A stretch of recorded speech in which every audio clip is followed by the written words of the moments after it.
Peace, love, knowledge, and freedom, and welcome to another exciting episode of the Just Seen podcast. And today, as you've seen from the title, we continuing on with the 12 laws of the universe. We're going into the law of cause and effect. This is law number 7. And so we're pretty much at I don't want to say climax, but at the turning point of the 12 laws, because, from 7 to 12 is pretty much wrapping it up. That's the second half. Law number 7, in my opinion, this is big. This right here is the law where deity step in, right? And I like this law because this is the impact law. But this is the law where everything that I've been saying about deities being, the highest conceptualizations of the mind, just a lot of the shit that I be saying about it's not something you believe in, it's something you understand.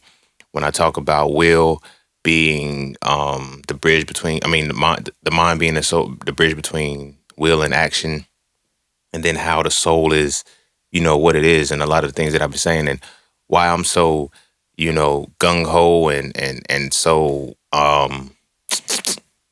what is it? I'm drawing a blank on the word. But why I'm so critical of religion, because I'm always telling you, like, belief, knowledge, wisdom, and understanding, mythology, ritual, and allegory. What is the allegory supposed to be? And that allegory is supposed to get you to the space where when you don't believe in your deity, but understand the deity that you serve. It doesn't matter if it's God, Allah, Jehovah, Krishna, Buddha, Jesus, Yeshua, Yoda. It don't matter. But when you understand this law right here, considering the previous 6 laws, it'll start to make sense when you see, okay, this is when this deity is busy. This is when this deity is busy. This is when this deity is active. This is when this deity is active. And you understand that it's really not the deity, it's all you. One thing that we don't look at when it comes to the law of cause and effect, it's a little bit deeper than input and output, because you have to consider the first 6 laws. You feel me? You have divine oneness, you have vibration, you have correspondence, you have attraction, then you have inspired action, and then you have transmutable energy.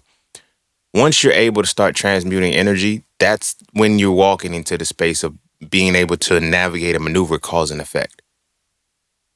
If you're oblivious to the energy that you're able to transmute, and you're not responsible or accountable for the energies that you're transmuting, the law of the cause and effect will always be you, but you will never put into perspective that it's you creating this reality.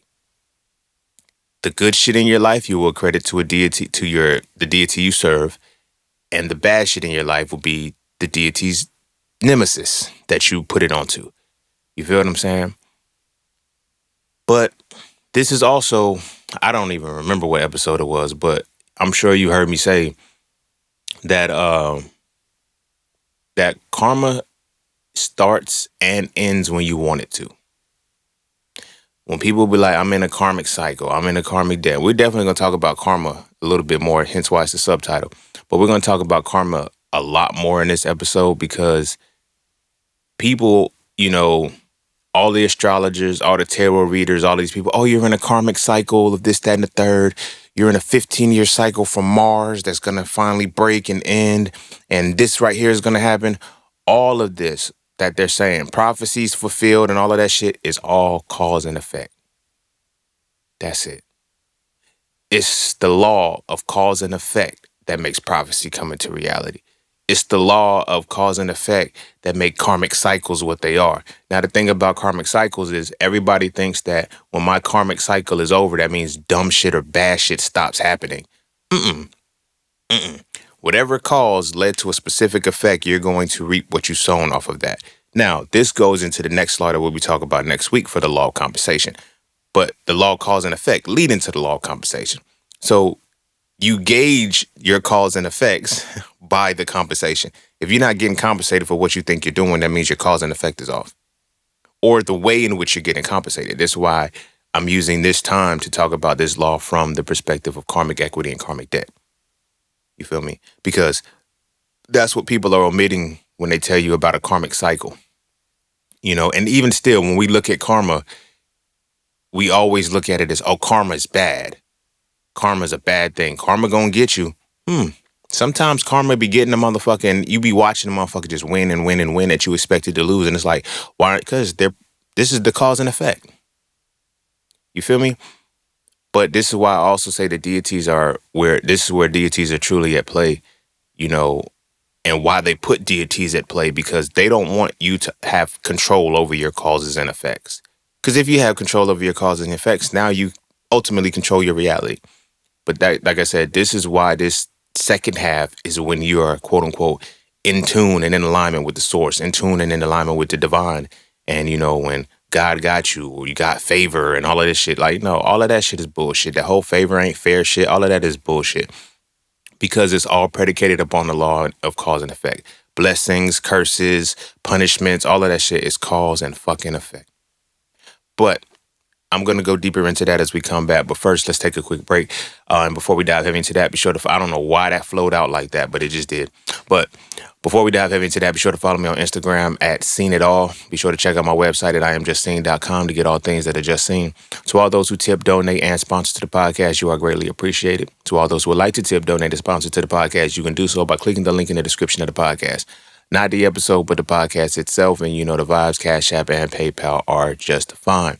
So that's that for this, and that's this for that. So when we come back, we're going to take a quick break. And when we come back, we're going to dive into cause and effect, karmic equity, and karmic debt. Oh, that's a bar. And don't forget to visit IamJustSeen.com. There, you can get all things just seen. You want to add the Soul For Real series to your library? Visit IamJustSeen.com. You want to learn how to master the markets for serious trading and investing? Visit IamJustSeen.com. You want to get your hands on some exclusive merch like tees, hoodies, coffee mugs, hats, bags? Visit IamJustSeen.com. Are you thinking about transitioning into the plant-based lifestyle? Visit IamJustSeen.com. You ever want to just chat with Seen about anything from simple advice to mentorship? Visit IamJustSeen.com. Anything and everything that is me, you can find at IamJustSeen.com. So take a quick peek into my world to see why being just seen is nothing less but always more. Because you never really know what you need until you see it, and you will never see it unless you visit IamJustSeen.com. All right. Welcome back. And without further ado, we're going to dive heavy into this episode. Now, as I always say, well, I ain't always say, but the law of transmutable energy is my favorite law, right? And the reason why that's my favorite law, because that's the moment when you take control of your life. The law of transmutable energy, when you're able to start using that law, that's when you take control of your life. Now, this law of cause and effect is when you start taking control of your manifestation. So if we're looking at manifestations, like I said, that shit happens back in law between 3 and 4, correspondence and attraction and repulsion, right? So that's when manifestation starts. But then this is the law of cause and effect is when from the transmutable energy, what you're able to control, the energies that you have, now you can generate the causes and effects. And this is why your emotions are so fucked up. You feel me? Now, from a physical level, your emotions and hormones are fucked up because of the oils and the lipids that you're not getting in your body. But these two things go hand in hand, the physical, spiritual, mental, they're all in a synergistic form. So if something's off physically, it's also off mentally and spiritually, right? So if your emotions are completely off and you're making decisions off of emotions, your causes and effects are going to be based off of that. You feel me? The law of transmutable energy, this is why I went through the mind the way that I did with the law of transmutable energy, because from this point forward, every aspect of your mind has to be used for this, for the remainder of the laws to have the significant impact that they have. You feel me? Now, the problem with that is your mind is used at all times, whether you're using it or not. Just because the motherfucker has limited your mind to the state of belief does not mean that you still aren't using all the capacities of the mind. You feel me? Which ultimately is going to make you transmute the energy obliviously to create causes and effects. And you're not going to be able to know what's what and why is why, right? So now when we look at why do we have religions, because this is where the law of cause and effect and karmic equity and karmic debt begin to start playing. You know, the religion that you follow is equally going to give you two different scapegoats, right? And it's going to give you the good deity and the bad deity, which is weird because, you know, it's crazy how it's like They played a role when it comes to religion that there's only one deity that everybody's supposed to serve, but there's all deities have a different name, but they all share the same devil. It's crazy how that works out, right? It's like how would y'all all? How is the enemy all the devil? Like, there's only one deity allegedly. Like, the Muslims would tell you that it's only Allah. Christians would tell you that it's only God. You know, different things like that. But then it's like y'all both got the devil as y'all enemy. How to? That's a different conversation. But I'm using that to set the tone because the law of cause and effects, the bridge between transmutable energy and cause and effect, is accountability and responsibility. And no, this ain't gonna turn into an episode. I might mention it, but this ain't gonna turn into an episode where, see, women ain't accountable because this and that. Nobody's accountable and nobody's responsible. That's the thing that we don't want to actually use. Like, nobody's accountable and nobody's responsible for anything that they do. Therefore, they're not in control of the law of cause and effect. So they think everything that happens to them is the result of a deity. And again, there's nothing wrong with that, if that's what you perceive that your life to be. But you also have to consider that deities are the highest conceptualizations of the mind. Now, who gave you that conceptualization? And this is one of those things where people's like, yo, this is beneficial, this was detrimental, whatever the case may be. And this is why I'm big on the benefit and the detriment. But people say, I didn't do this bad thing. I didn't do this good thing. Then who the fuck did it? I don't know. We learn how to lie like that when we're children. Because from the child, we're programmed to not be punished. To do what we need to do to not be punished. Because if we're being punished, that means we're doing something wrong. You feel what I'm saying? So I don't know is such a powerful sentiment, because I had a mentor tell me one time when I was selling cars, he was like, you can only say, I don't know one time. You can only say, I don't know one time. Now, here's why this is important. Because the first time you say you don't know to something, what does that mean for you? What does that really open you up to doing? Because if you don't know, how did you do it? Because they say if you know better, you do better and shit. And you did something that you are not aware of. So how did you do it? I don't know. I just did it. Okay. That is the first moment when we have acknowledged, and we will acknowledge and continue to acknowledge, that we're not in control of our life.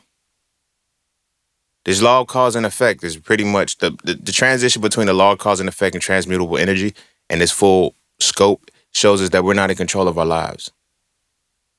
And we don't believe it. I myself, and this is how I'm able to tie this into the religious side of it too, because it's not just me, oh, that was just you. And no, this is everybody that's in a religion. You ask them, how did they succeed? And they say it was nothing but God. Ask them how they failed, and they say the devil was busy, or this just wasn't for me. They can't tell you the mechanics of why they failed. They can't tell you the mechanics of why they succeeded. They know why they succeeded, but they can't give themselves credit. They can't give themselves credit. To know that you put in the work to achieve something and then turn around and say that's nothing but a deity. You know what I'm saying? You're telling your unconscious mind to not recall what you've done. You know what I'm saying? Like, credit and blame. When we go back to the sacral chakra, because the sacral chakra is blocked by onus, and onus is divided into both credit and blame. When you are not giving yourself credit and you are not placing blame on yourself, you are not, and I'm not saying blame is to defeat yourself. You are not setting yourself up to go into a personal identity for pride and shame. The things you're able to take credit for bring pride. The things you're able to take blame for bring shame. There comes a fine line in your balance between your personal identity of both shame and pride, because that's where accountability comes in. I was just posting and I was just talking to somebody about it. They were talking about the younger generation. They said, these kids ain't got no shame. They ain't got no shame. People just shameless. What happened to shame? Shame died when pride died. The children, the younger generation, have no shame because the older generation have no pride. Our pride as black people was killed during the civil rights movement. They killed the pride of black people in order to assimilate. We gave up our pride of self to integrate. Like, we need to sit with that. This ties into cause and effect. We tied in, and we when we integrated, you feel me? We moved into that space where we gave up the pride that we had. We no longer wanted to be black anymore. We no longer wanted to be black. And we don't get that we no longer wanted to be black.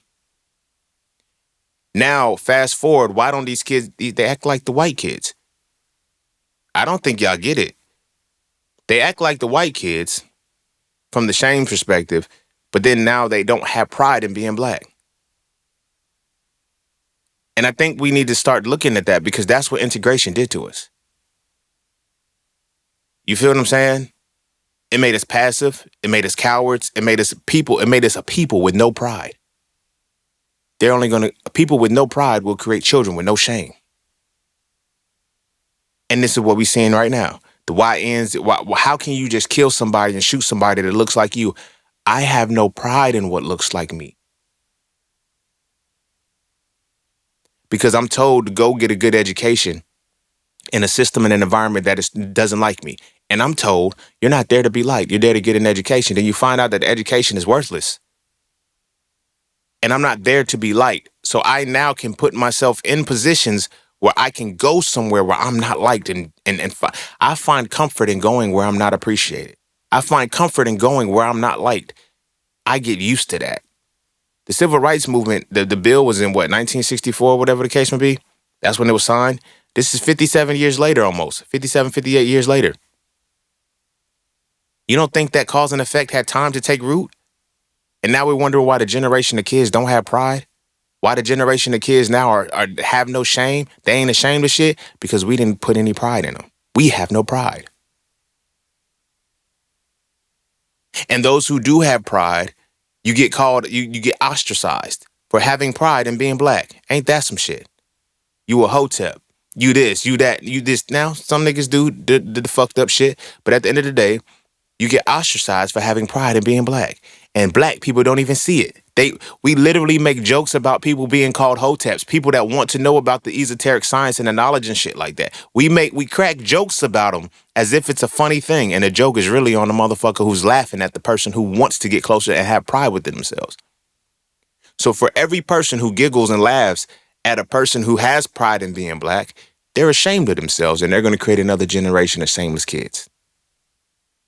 Don't even realize it. It's 1-to-1. Why is everything about this money? Why? Because that's the only thing that we have pride in. But I digress. That is a point of simultaneously the accountability and responsibility segueing into cause and effect. You feel what I'm saying? Everybody wants the honor of, I marched with Dr. King. Now be accountable for what the fuck Dr. King's march got us. Oh, nah, this ain't us. We don't know who raised y'all. We know who raised us. The good schools y'all kept trying to send us to. The good schools y'all thought we was going to get a good education. You transformed us and didn't know it. We have no pride in self. And you didn't leave any pride. So what do you think our personal identity develops into? And that's why I was getting into that, because I went from sacral chakra, solar plexus chakra, which is your personal identity, shame and pride. You don't even begin to love yourself until you overcome shame and pride. Because love sits at the heart chakra. That is a whole different, it's not a feeling. Love is a power. And love is a power that's generated from whether you're able to understand shame or pride. Love and hate are the same things on opposite sides of the coin. So if your personal identity is rooted in shame, you're going to hate yourself. Now, when we look at hate, it's going to be the power for incorrection. No, the power for detriment through incorrection.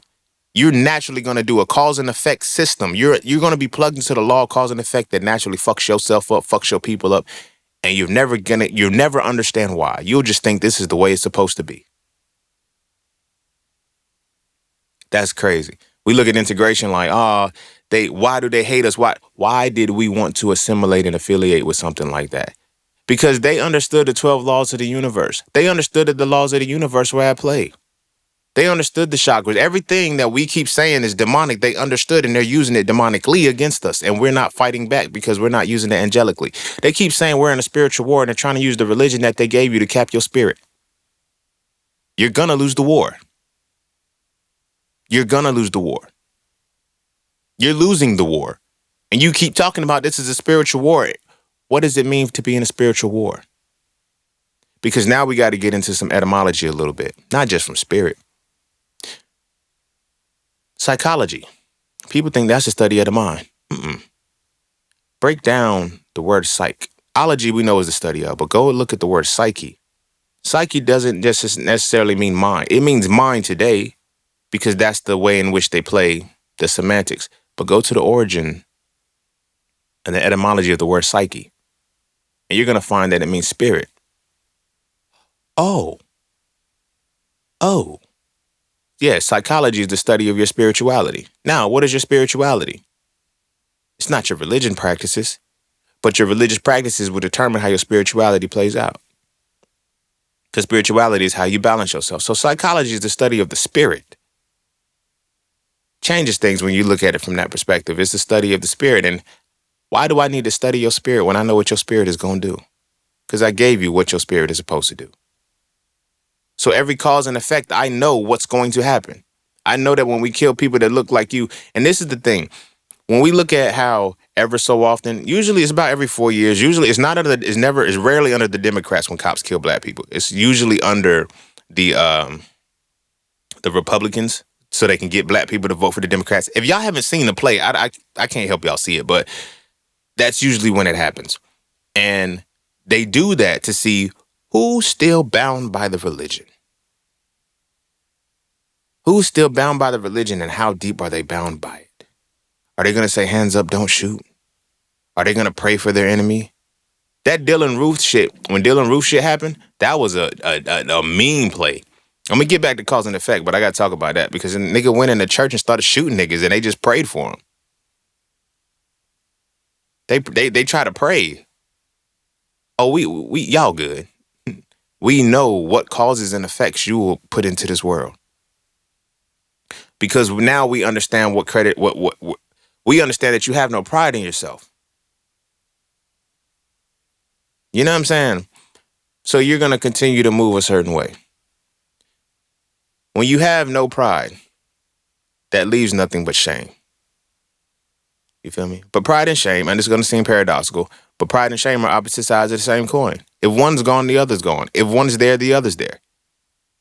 You feel what I'm saying?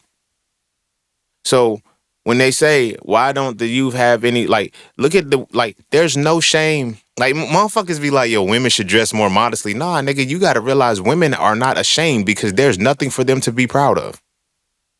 I'm not talking about them within themselves.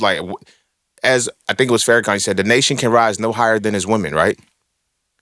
And the nation can rise no higher than its women. So when the women have no shame whatsoever, it's because the men have no pride. Oh, yeah, nigga, going up your rank.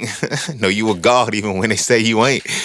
That's one of the biggest problems right there is why don't as black people, we look at our girls, our women and shit like that. Oh, they all naked on Instagram and shit like that. Setting the tone.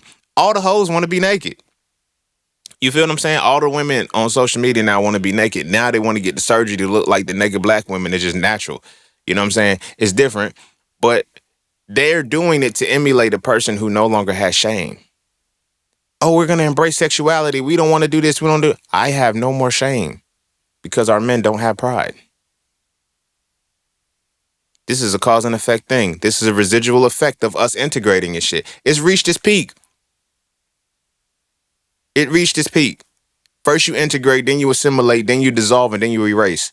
We're in the dissolution phase right now. We're literally in the dissolution phase right now, and I don't think motherfuckers is getting it. They have erased, all that's going to be left is the physical skin. That's the only thing that's keeping it right now, the physical skin. It's almost done. Mentally, we ain't black. We ain't been black in a long time. You feel me? Spiritually, nigga, they got us. But they got us because they understand the 12 laws of the universe and we don't. We once did, but now they had to erase that with religion. Now, it's scene. How can you make that comparison between the religion and, how this plays out? Because one, the highest conceptualization, because if God was what they tell you that it is, Allah, whatever the case may be, if it was what they told, they would not continue to commit the atrocities against you if they knew that there was real punishment for that. No, they understand cause and effect. They understand cause and effect, and they understand free will. You feel me? If I can put you in a space where you are not going to retaliate, my compensation is never going to be what you think it's supposed to be. So I'm going to program you. Turn the law of transmutable energy. Turn your cheek to your enemy, but spare the rod, you spoil the child. Beat your kids. Beat the motherfuckers that look like you. But have peace and mercy for the motherfuckers who don't. So now when I tell you, you have no pride in yourself, you're equally not going to have any shame in the image and the perception of what yourself is supposed to be. And I'm going to get on track. This is going to segue. I feel like this is just an important part that has to come out. Now, layering that. So now we're following the very religion. Like, we're trying to appeal to the moral compass of the motherfuckers who had no morality. They put us through hell and sold us salvation. How? Not only that, they sold us the salvation from the hell that they were putting us through. And we let that rock. We just let that slide. We just let that go up until we ultimately integrated. And now we wonder why our kids aren't right. And now we keep saying, who raised them? Who you think raised them? The system. Everybody's in the system. Everybody's on the system. And I don't think people understand how detrimental and how potent the system really is. But now we're getting into more of the cause and effect because nobody wants to take accountability and responsibility for the energy that's been transmuted. Because now we can get into the karma. When black people feel like they're cursed, I'm going to justify the fact that you cursed by giving you this book and saying, hey, nigga, you cursed by Deuteronomy 28. You're cursed, buddy. Like, you guys did wrong. And we're going to make it seem like we're going to continue to make it seem like it's your fault why you can't get right. And then even deeper, we're going to layer it to say that it's your fault because you won't obey the God that we gave you. Now, when people say, well, that's why the cycle keeps happening. No, the cycle keeps happening because the programming of between transmutable energy and cause and effect are manipulated. You feel what I'm saying? They gave you the deity, so the shit that they do to you and the shit that you allow and the shit that you continue to perpetuate is going to seem as if, oh, it's a deity's fault. It's a deity's will. No. It's your own actions. It's the inspired action that you choose to transmit, which gives you the cause and effect. People aren't seeing that. Now, here's where you get like the real capacity of a deity's blessings and curses. Like, when generations repeat the same cycle, the same shit, the same way of living, it can seem as if this is divinely ordained. No, this is what they mean by the sins of your father. Motherfucker said in the Bible or whatever, even it's a little bit in the Quran too, but there's instances where motherfuckers say you will be cursed to 4 generations. The law of cause and effect will be in play for 4 generations and nobody will be able to break it because people are going to assume that this is the way it's supposed to be. It's going to take somebody to say, yo, we can change this whenever. This is when I get into karma being something that you control. You feel me?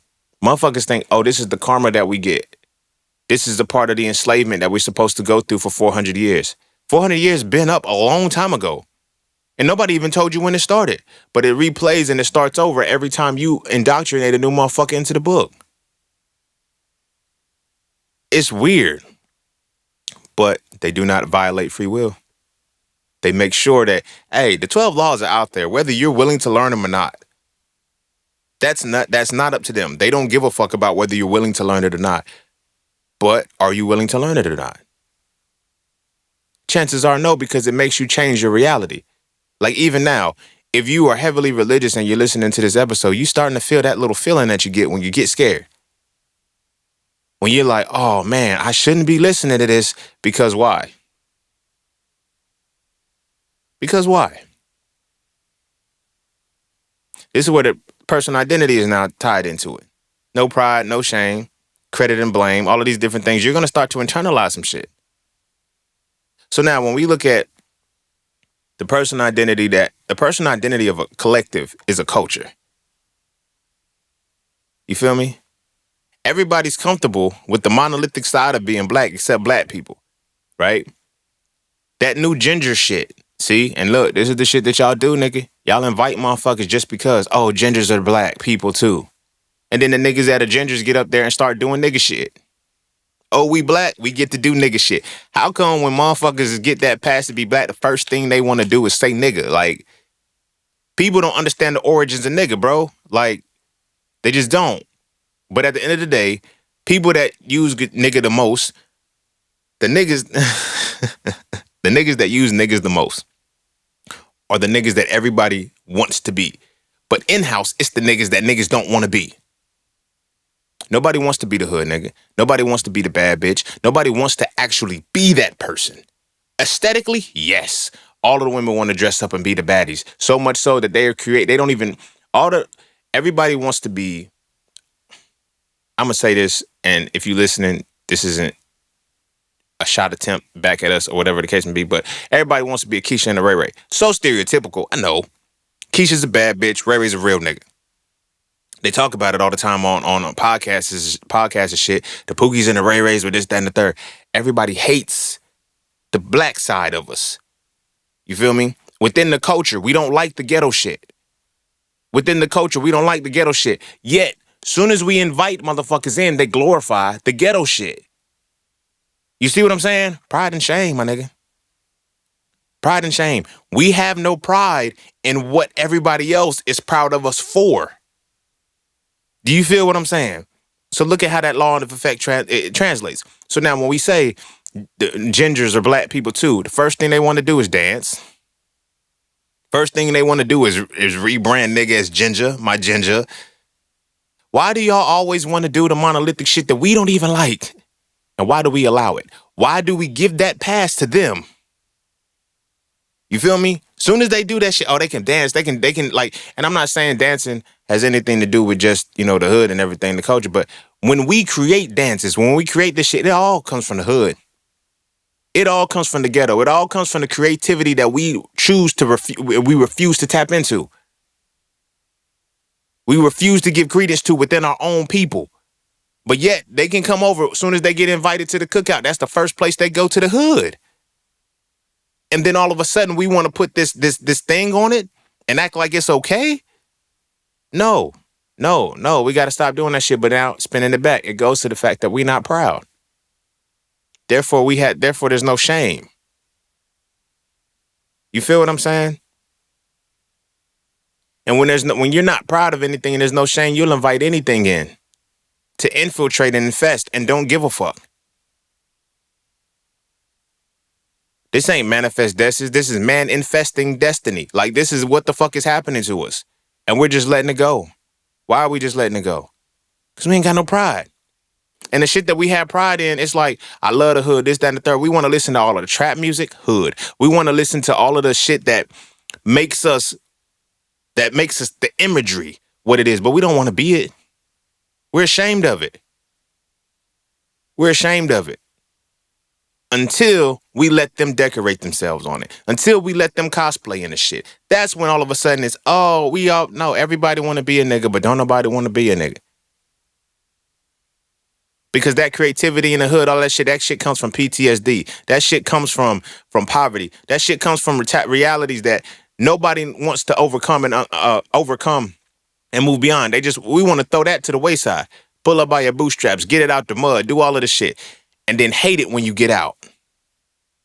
I made it out the hood. I know what it's like to hate the hood when you get out the motherfucking hood. But it's not that you don't hate the hood. You hate the hood, and then when you get out of you hate the hood until you leave it. I'm going to say it like that. You hate the hood, and then you leave it. But it's deeper than that because you hate you too. There's no pride in you because of where you came from. So now you go out and, oh, now I'm living with the white people. I'm this, that, and the third. Oh, white people around. Let's go get this white money. Let's go do this, that, and the third. What the fuck is wrong with black money? Not a damn thing, because everybody getting it but black people.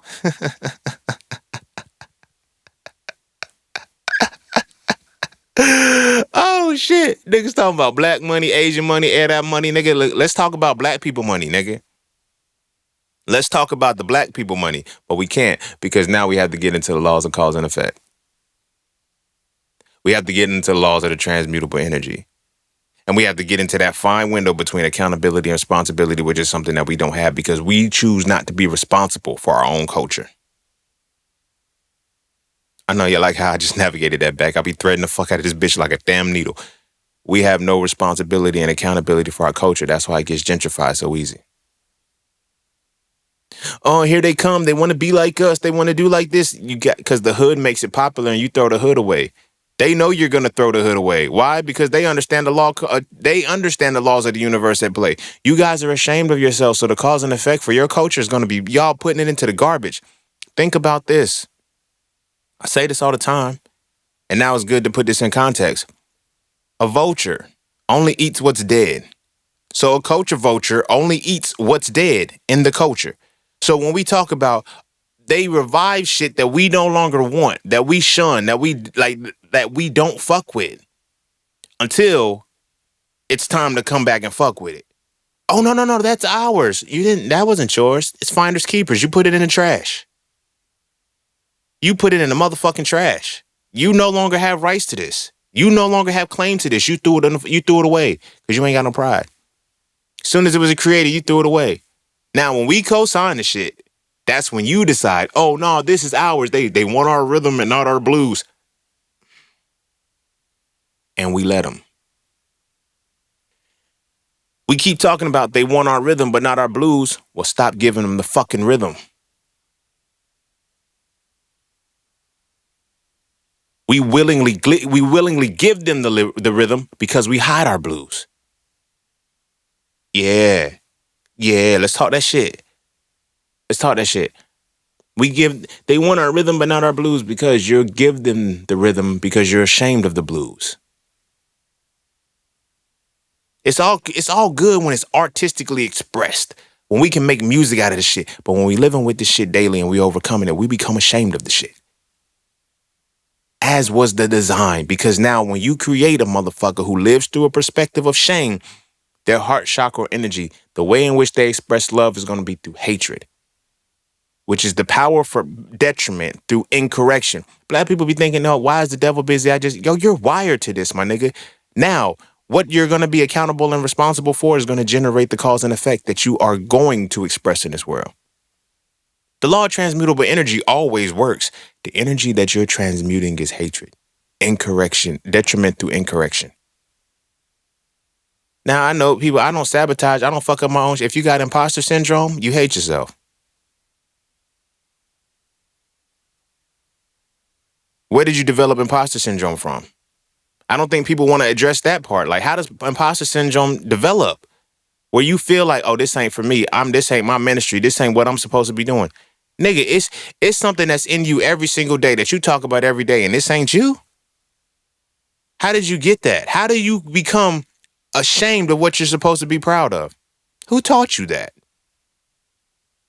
Who taught you that? Who the fuck taught you that? You don't even know who taught you that because you've known it for so long. Because now when we go back into permission and ability, how many times did we hear don't do that as a kid? Who did we hear it from? Our parents. We heard it from our culture. Oh, nah, you can't do that because you black. The "cause you black" part stopped a long time ago, though. It stopped a long time ago. But you can't do that because you black. You can't do that because the white man ain't gonna let you have this. You can't do that because this ain't what black people go through. This ain't this, that, and the third. You don't know the difference between permission and ability as a child. But all the shit that they keep trying to tell you is permission is not. But now even deeper than that, let's go to the religious side of permission. If it's not God's will, you shouldn't be doing it. This is why I always say, when they be like, yo, such and such died and they went to heaven and shit. And it's like, how you know they went to heaven?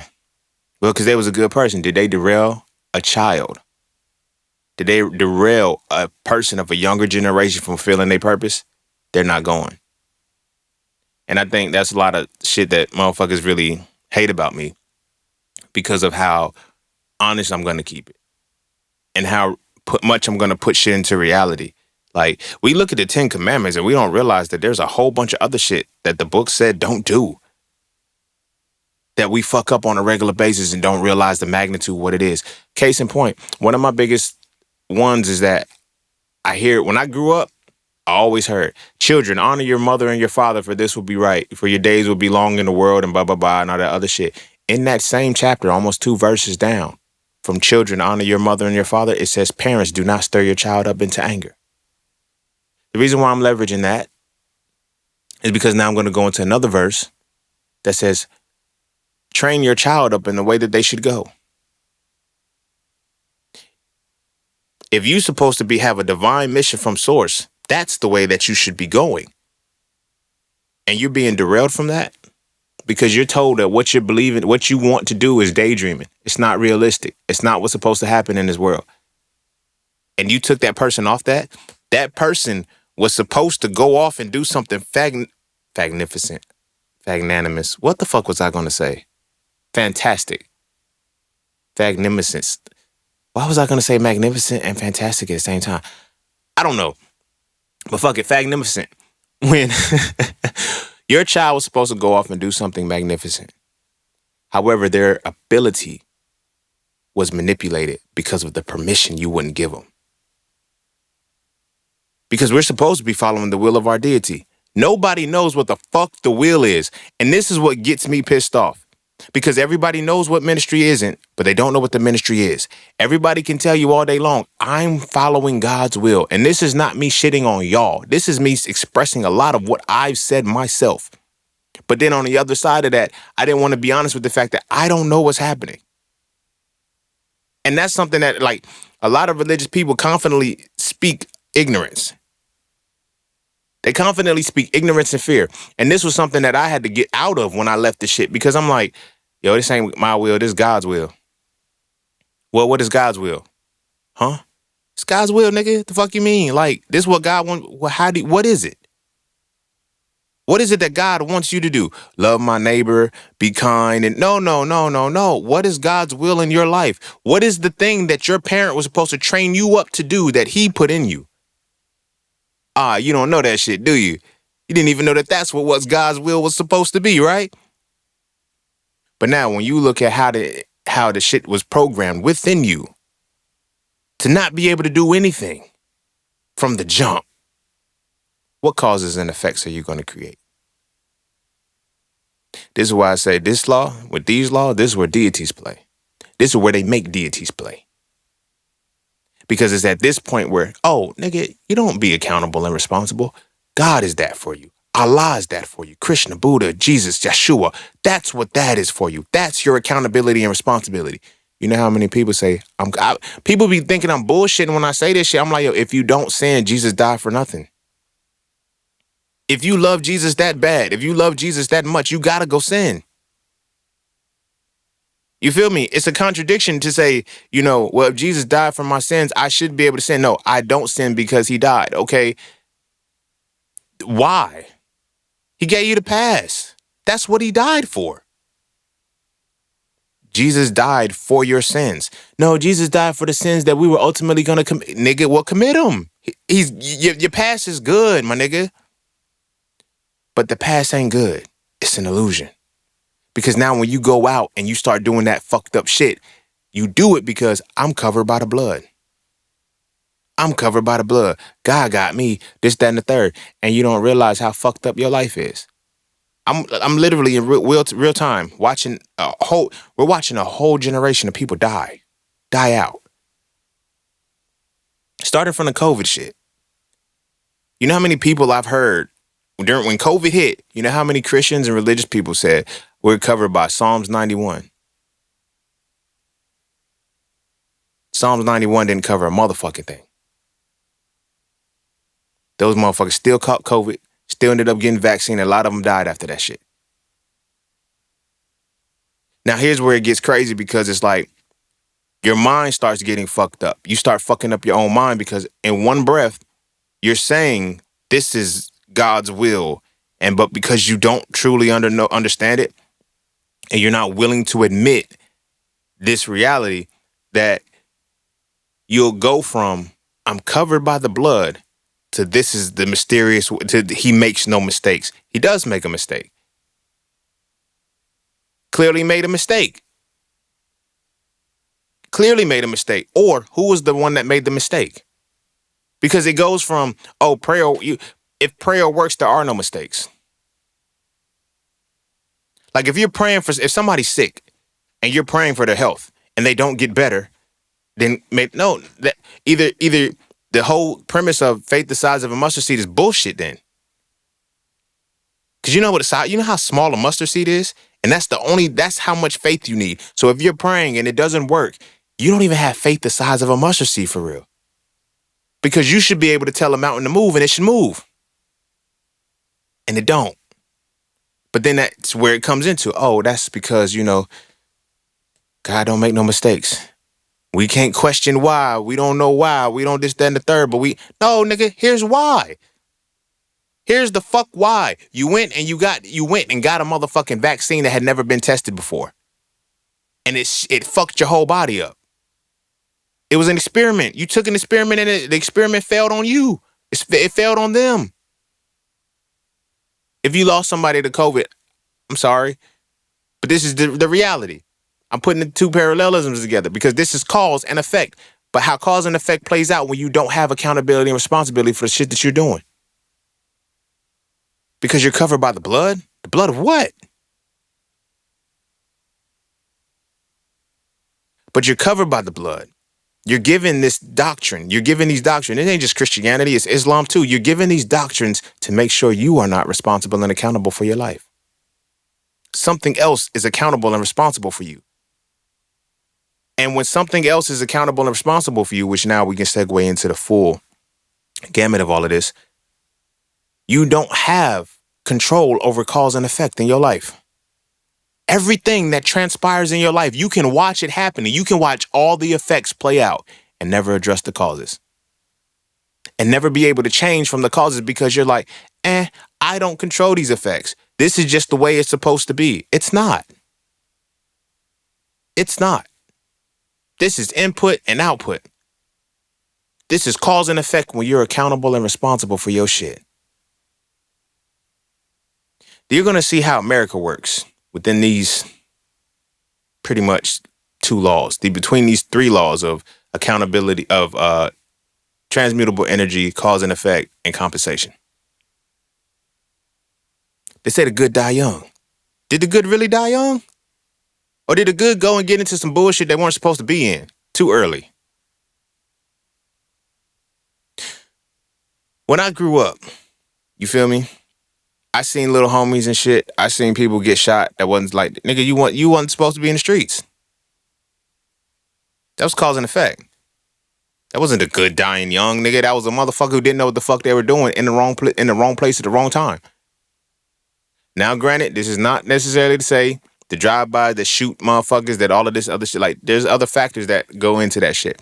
I'm speaking solely from the good die young in this context. You feel me? Where motherfuckers is they're active, they doing stupid shit, and you going, the good die young. Nigga, yo, free my nigga, yo. The police, man, they ain't have to, yes, they did, nigga. You're breaking the fucking law. Now, this is not me saying it's fuck 12, nigga. But what I'm saying is this is not me saying, I'm speaking on it from a bigger perspective. Because now, if you know that the police is going to fuck with you, and you know the 13th Amendment is like, oh, nigga, we abolished slavery. Unless you're a prisoner. You feel me? Then you understand the law of cause and effect. Now, if I know that it's absolutely fine, because now I'm changing the free will. You feel me? I'm not enslaving you no more. I'm not capturing you. I'm making you give yourself up to me to voluntarily. You don't even know that's what I'm making you do. I'm going to transmute the energy to make you feel like you want to be a gangster. You want to be a thug. You want to be a real nigga. Why? Because now we're gonna make it seem like, yeah, when niggas come home and shit, like we're gonna throw like think about how this is some shit that I don't even know if they even realize that this is what they do, what has transpired within these environments and these communities. Like when a motherfucker go to college, they don't come home and get a party. They get envied. When a motherfucker get out of jail, they get a party. What the fuck you think a little kid is gonna grow up to see? Oh, nigga, I gotta go to jail, nigga. I gotta go do some time, nigga. I gotta go get me a charge or two. Not realizing, no, I gotta go be a slave. I gotta go be a slave, my nigga. I'm gonna go and be a slave, my nigga. The 13th Amendment did not, it made sure slavery stayed around. It just ratified it so that slavery can be justified. Oh, you chose to commit that crime. We don't have to capture you no more. We're not violating the laws of the universe. We're not violating anything. You chose to do that stupid shit. But now we're gonna make sure you're programmed to feel like this is a good thing. Being a gangster, being a criminal, having a criminal mind. But now we're going to tie the criminal mind to masculinity without even telling you. The most masculine men are criminals. When you look at it from the perspective of analysis and deconstruction. But now we're going to make sure you can't think. You're analyzing and deconstructing. Now you're trying to figure out a way. We're going to put it in this space where you're going to do it in a way that you think it can be done. No, nigga, we know that once your analysis and deconstruction comes in, you're going to start breaking shit down and you're going to get creative. We're not worried about feminine men. They're not criminals. And I don't mean the womanly type, the girly type. I mean feminine as far as synthesis and construction. If you're not built on analysis and deconstruction, you're not built to be a criminal. But now we fuck it up. Because the criminals that actually go far, become the king, they're the ones that have the analysis and deconstruction. That's why they get taken down a whole nother level. But the motherfuckers who move on femininity, synthesis and construction with no analysis and deconstruction, we get them motherfuckers easy. Because all they do is focus on details, not principles. But we already got this shit wired this way. So much so that now, even though it is wired this way, now it's like, it ain't my fault. I used all of that to go back to say how people, oh man, they just locked me up. They just want to see somebody down. No, nigga, you wanted to be a dealer. You wanted to be a trapper. You wanted to be a TRAPSTR. You feel me? Listening to if you ain't trapping, kill yourself. You wanted to do that. Your free will was there. Now, we have slavery in place for that. We're going to call it the prison system. And now we're going to make it feel like, four torch, pull up, everybody run. We want you to feel like you're really doing something with this shit. That's what we want you to feel like. But we're going to get our prisoners. Because now, when 70% of boys raised of a single mother are 70% of the men in prison were raised of a single mother. So 7 out of 10 black boys, nigga, now we're going to make sure that, fuck the bullshit. We're just going to make sure that your women have kids alone. That means we can put 7 out of 10 of these motherfuckers in jail at any given time. Those odds work for me. Statistically, that works for me.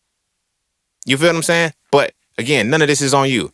Now, so what the mother is going to do, oh, the man is out the home. Now I got Jesus. Jesus is the man of my home. God is the man of my home. Allah is the man of my home. I don't need a man in my home. If you don't need a man in your home, how can you raise a man in your home?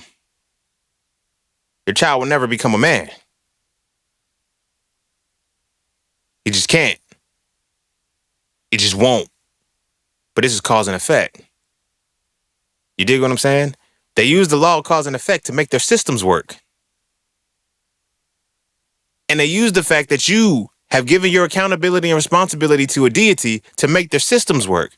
The law of transmutable energy will segue you into the law of cause and effect because of how you have been wired.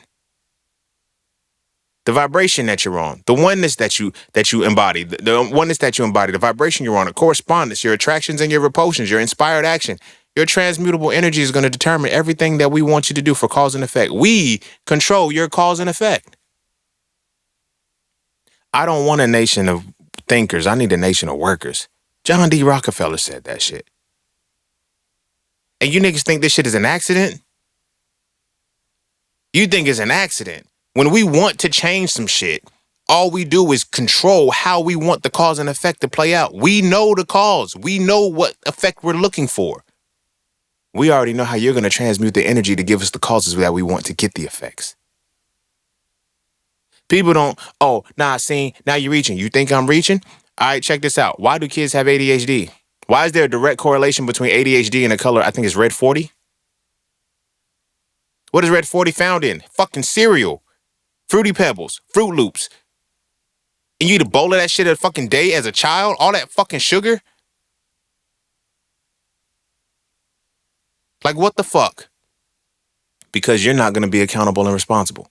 So much so that you're going to follow the food guide pyramid that we're giving you. Hey, follow the food guide. Where is the food guide guiding you to?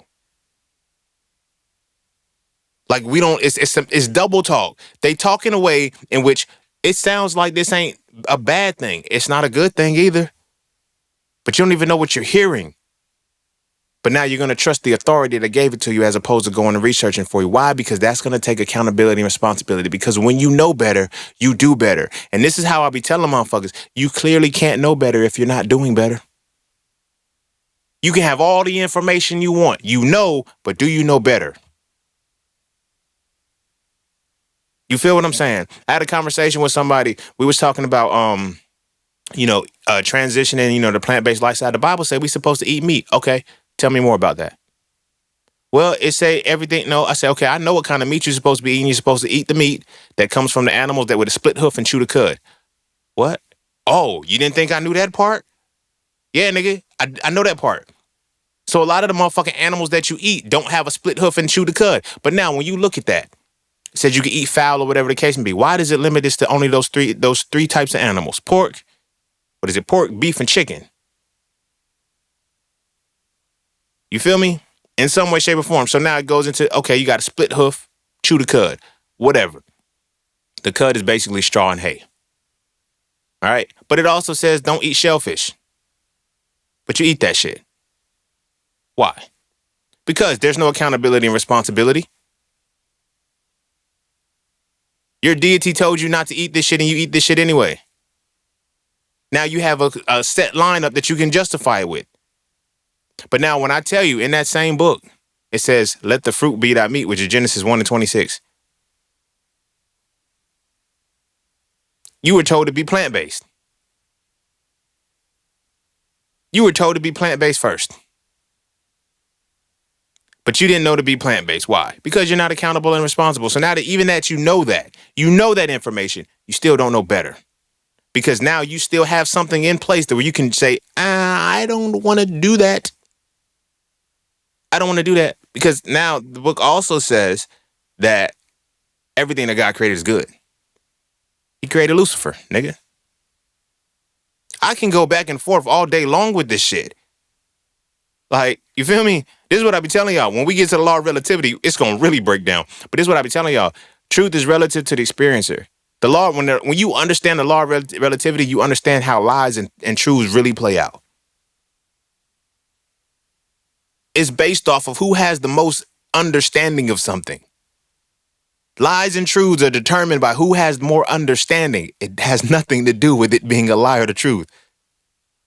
That's one of the paradoxes, and that's why the communication is so fucked up when you look at the chakras, the throat chakra and the brow chakra, because truth is relative to the experiencer, because the experiencer has the understanding, and the person who has the most understanding about a situation can control the truth.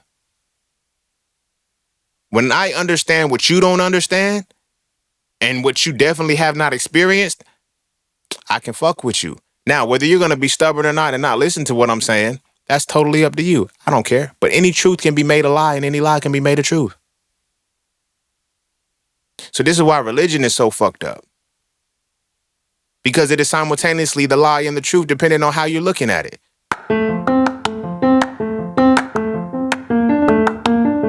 All you keep hearing is get into the markets. But do you trade or do you invest? Should you do stocks, Forex, crypto, or NFTs? My personal answer is not a single one if you don't know how to read a chart. Without knowing how to read a chart, you end up giving all your money to those who do. Do you know what a candle is? Do you know the pocket of activity? Do you know the difference between market direction and market control? If you answer no at least once, you might want to learn how to read a chart first. Learning how to read a chart will let you know if you should trade or invest and if you should do stocks, Forex, crypto, and or NFTs. It will also let you know if this is even for you or not. So visit IamJustSeen.com to learn how to read charts with my Mastering the Market course, ebooks, and webinars today. The world is changing. The question is, will you adapt with it? Islam is a lie to Christianity. Christianity is a lie to Islam, but they're both Abrahamic religions.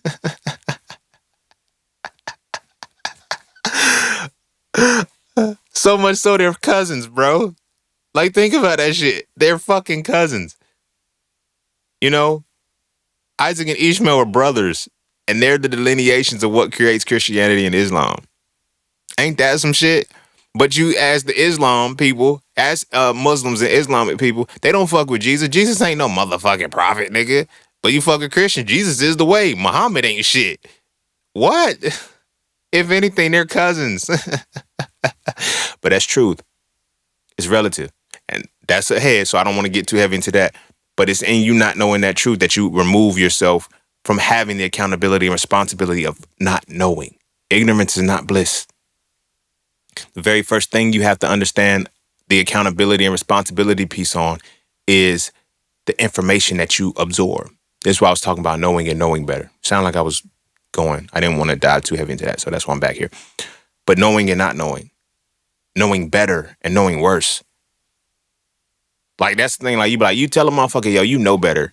Have you ever stopped and asked and just even decided to say, you know worse? And maybe that's why they don't do better. Because now when I don't have the accountability and shit, and I don't have the responsibility for the shit that I'm doing, when it's puts on paper, I'm not gonna respond in a way that makes this shit work. I'm just not. Because there's a deity at play that can make sure that I'm not supposed to be doing good shit. The deity is supposed to use me as a vessel to do it.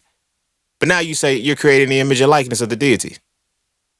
So which deity are you creating if all you do is fucked up shit? Oh, the devil's busy. No, nigga, you're the devil. Don't even get that shit. You know why you don't get that shit and you're not able to see that you are the devil? Because you won't acknowledge that you are the God. Now, that's blasphemous to call ourselves the God. How? How is it blasphemous to call yourself a God when Psalms 82:6 says, ye are gods? When John 10:31, Jesus reaffirms that shit for you. You are gods, but yet you want to be the devil. That's why the devil is busy and you don't know it's the devil that you want to be. Because you're already technically born a devil. Because you're born into sin. And that's why you have to go through Jesus to actually get saved so you don't sin anymore. Because you're still going to sin, but now Jesus covers it. Then what the fuck is the purpose of me stop sinning for? Because again, like I said, if you don't sin, Jesus died for nothing.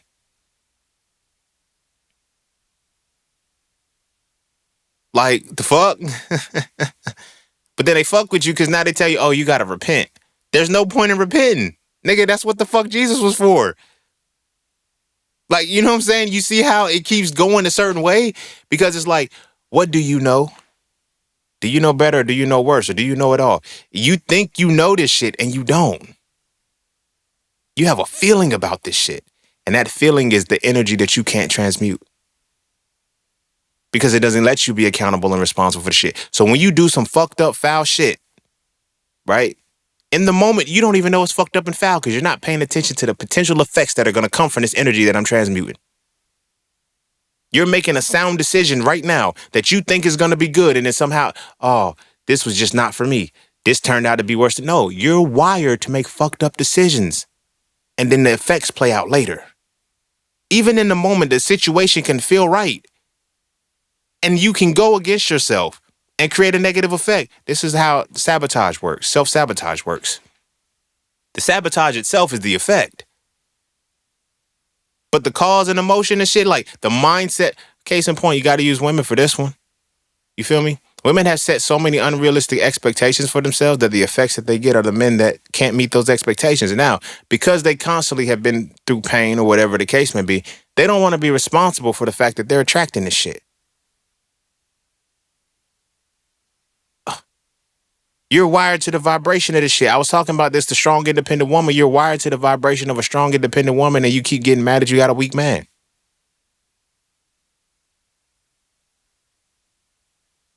Every relationship that I get, the man makes you doing it. That's the effect, baby. Now, because you don't address the effect and you keep bitching and complaining about the effect, and the sister circles keep telling you, oh, The effects, you need to just worry about the effects. And this is what everybody keeps speaking on. When you look at social media today, all the gurus, everybody that's giving you the advice and all the shit like that, they're talking about the effects. Nobody's addressing the cause. And if nobody's addressing the cause, they're definitely not addressing the energy that's transmuted the cause in the first place. I know. These women out here telling women, y'all are the prize. You're the prize. Only the effect. You're the prize because you're in my sister circle, because you funding my shit, because you in my membership. You the prize. No, shorty, you're not the fucking prize because the cause is fucked up because you still broken. You want this 6 foot man with over 6 figures or whatever case may be because you didn't have a fucking daddy and you heard your mama complain about being broke all the fucking time. So now you're trying to transmute that energy and don't realize what cause you're generating. It's a movie with what is it? Tiffany Haddish, Tika Sumpter, and Whoopi Goldberg. I think it's the movie with Ghost in it, where he knock off Tika, and then she get catfished by the dude or whatever the case may be that was supposed to be her soulmate. And the point that I'm making was that Tika Sumpter's character had a list of the type of man that she wanted, and there was and she was adamant about that. She was adamant about that, so much so that the effect of meeting an unrealistic guy in real time. The nigga was, he catfished or whatever the case may be, and they finally met or whatever, but it was unrealistic as fuck. And when she went to talk to her mom about it, her mama said, what? That's just some shit that I said. Why did you internalize that? There was no man. There was no man there. The children were born from the fathers or whatever the case may be. But I'm saying that to say this, now is fast forward. I need a man who's over 6 feet tall. He's got to be over 6 feet. Got to make 6 figures. Got to do this. Got to do this. Got to do this. I need a man who's everything my father wasn't. I need the very man that my mother said. I need the very man that my mother was supposed to have. But I didn't know that my mother wasn't supposed to have that motherfucker because I didn't know that daddy left because she had a nasty fucking attitude.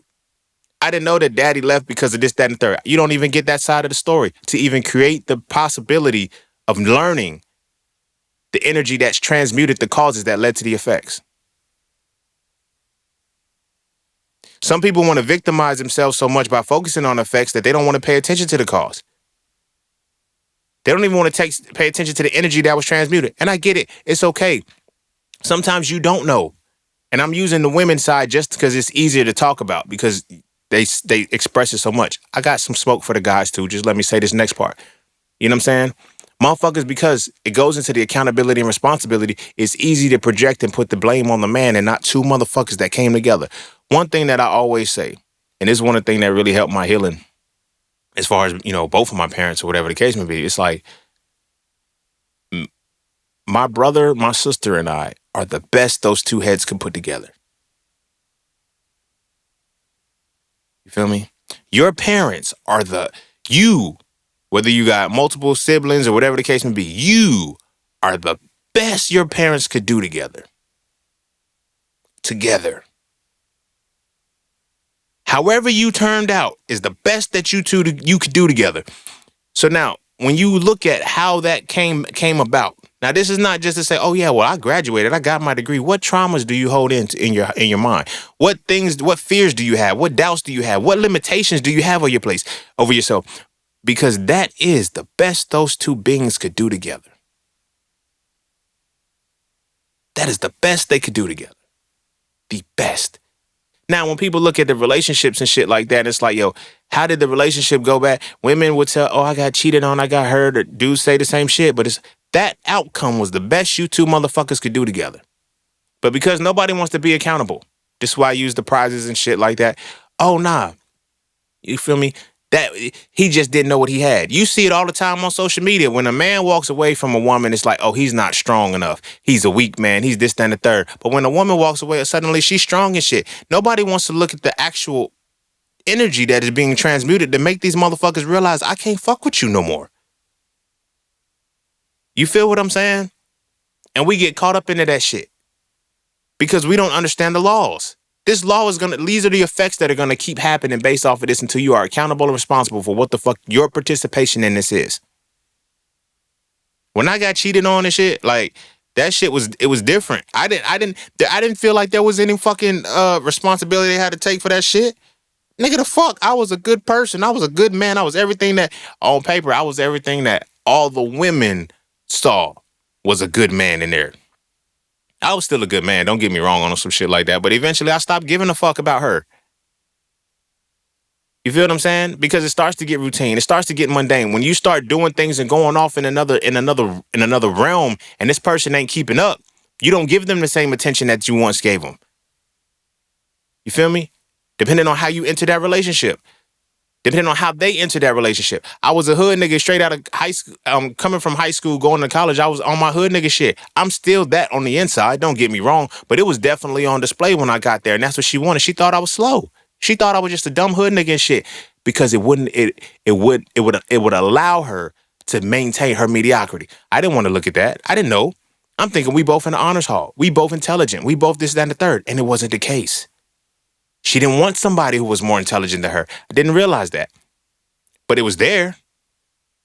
This is what I'm talking about with the accountability and shit. When you overlook the things you're supposed to be accountable for, when you start transmuting that energy and creating the new causes that make the effects, it's all on you. She was shocked when she knew that I studied. Why? What are you implying? You study and you don't? Because she was used to the men that were beneath her. I wasn't a man that was beneath her. So now when women talk that bullshit, oh, I can't stand a man who tries to humble a woman. You'll be surprised how many women try to humble men. Because they know they ain't built for that shit. And how many men settle and let it go. You know what I'm saying? There's a quote that says, women fuck who they want. Men fuck who they can. No, yeah. And somebody counter with, men marry who they want. Women marry who they can. And it's real. But it goes into these laws and it goes into your effects. As long as nobody's willing to be accountable and responsible for their motherfucking actions, then everything else doesn't matter. Nobody has accountability and responsibility of themselves. We keep talking about it being women. Oh, the women just, what's 100 men versus gorilla, 100 women versus accountability, 100 women versus accountability. Let me tell you why women don't have to have accountability, because there's always some nigga that won't make her accountable, that will still tolerate with her lack of accountability. But men, we don't have accountability either. And we choose not to have accountability either. This is why we can't see the effects of the shit that we cause. You feel me? From the transmutable energy, we don't have the necessary accountability that we're supposed to have. This is how rape culture is so easy. I know it's like, damn, you just popped out. I told you I was going to get y'all niggas, but this is how rape culture is so easy. You niggas is already so programmed to wire for rape culture that you won't be accountable and responsible for the shit as long as you haven't raped anybody. This is what I talked about in Soul Frail 3. There's a whole fucking a tower, a Mortal Kombat tower before you fight Shao Kahn. Shao Kahn is rape. That's it. Nigga, how much shit happens before Shao Kahn, nigga? Because a nigga said, I never did what Shao Kahn did. And now you know there's a fine line. There's a consent is the fine line. And it can change at any given time. In an instant. But when you're already wired for rape culture, you've been programmed from a kid to be a rapist and don't even know it. The way in which you were taught to have sex, the way in which you were taught to communicate with women, the way in which you were taught to flirt, the way you were taught to get phone numbers, all of this shit, you were taught to be a rapist from the jump and didn't know it. Now you have niggas that are actual rapists. But then you have motherfuckers that are programmed into being a rapist and don't even know that they're being a rapist, and you want to be in that space. Because you don't realize what the fuck this society is built on. So the energy that you transmute is that. So now when it's like, oh, she wanted it. Like if you're paying attention to the Cassie and the Diddy thing, it's like at 19, she was grown. Let your 19-year-old daughter get caught up in that. Suddenly that grown shit is out the window. She's your baby. But when you can make whatever legalities, when you could put everything else to absolve your morality, you don't want the accountability and responsibility of it. You can always project. The way in which you project determines how you would really respond to some shit like that.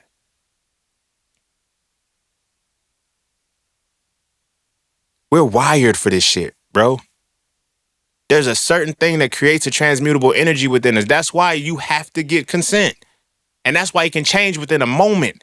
Literally, you can be fucking knee deep in the motherfucker just about to bust. She says, no, I don't want no more. At that moment, it changes the scope. You could be almost about to bust and say, hold on, I'm almost done. At that moment, it changes.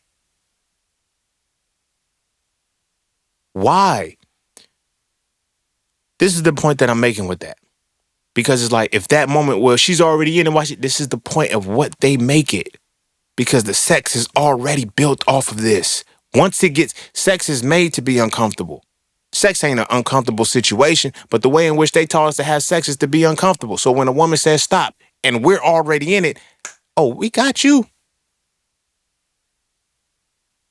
The moment she says no and you don't, like, you're in it. So now it's like, yo, I was already in it when she said stop. It don't matter. Do you see the fuck up? You worry about the effect, not the cause or the energy that's being transmuted within you right fucking now. Why? Because you learn how to have sex from a colonizer. You learn how to have sex from a people, colonizing people and oppressive people. Sex ain't supposed to be rough. It ain't supposed to be none of this other crazy shit that they got us doing and shit, but we do it. I remember I was blowing this chick back out. When I say blowing her back out, I was blowing her fucking back out. And she's screaming. The neighbors know my name and all this other shit, right? So we talk about it. And they, like, because it was in her suite or whatever. So we had lunch and shit. They were like, bro, I don't know what you be doing, but you be too far. I'm like, too far? Well, what y'all talking about? They said, look, we can hear her. I'm like, okay. And it's like, I looked at her, I said, yo, do I be going too far? She be like, a little bit. I'm like, well, why you don't say nothing? In her words, it still feels good though. No, if I'm too far, I can't. Like, do you see the mind fuck? So now when we flip that shit, a lot of women don't even know that they in some fucked up shit. A lot of men don't know that they're committing a fucked up situation, atrocity. A lot of women don't know they're in a fucked up situation. This is how sex is supposed to be. No, it's not. This is what I tell y'all motherfuckers. Look, the vagina is supposed to expand. It's not supposed to get tight. But why would a motherfucker want a tight vagina? I'm doing a dramatic pause for that. I'm showing you the causes and effect. Playing out right now. So we can start to open this door for a little bit more. Bars. Why have you been conditioned to believe that a vagina is supposed to be tight?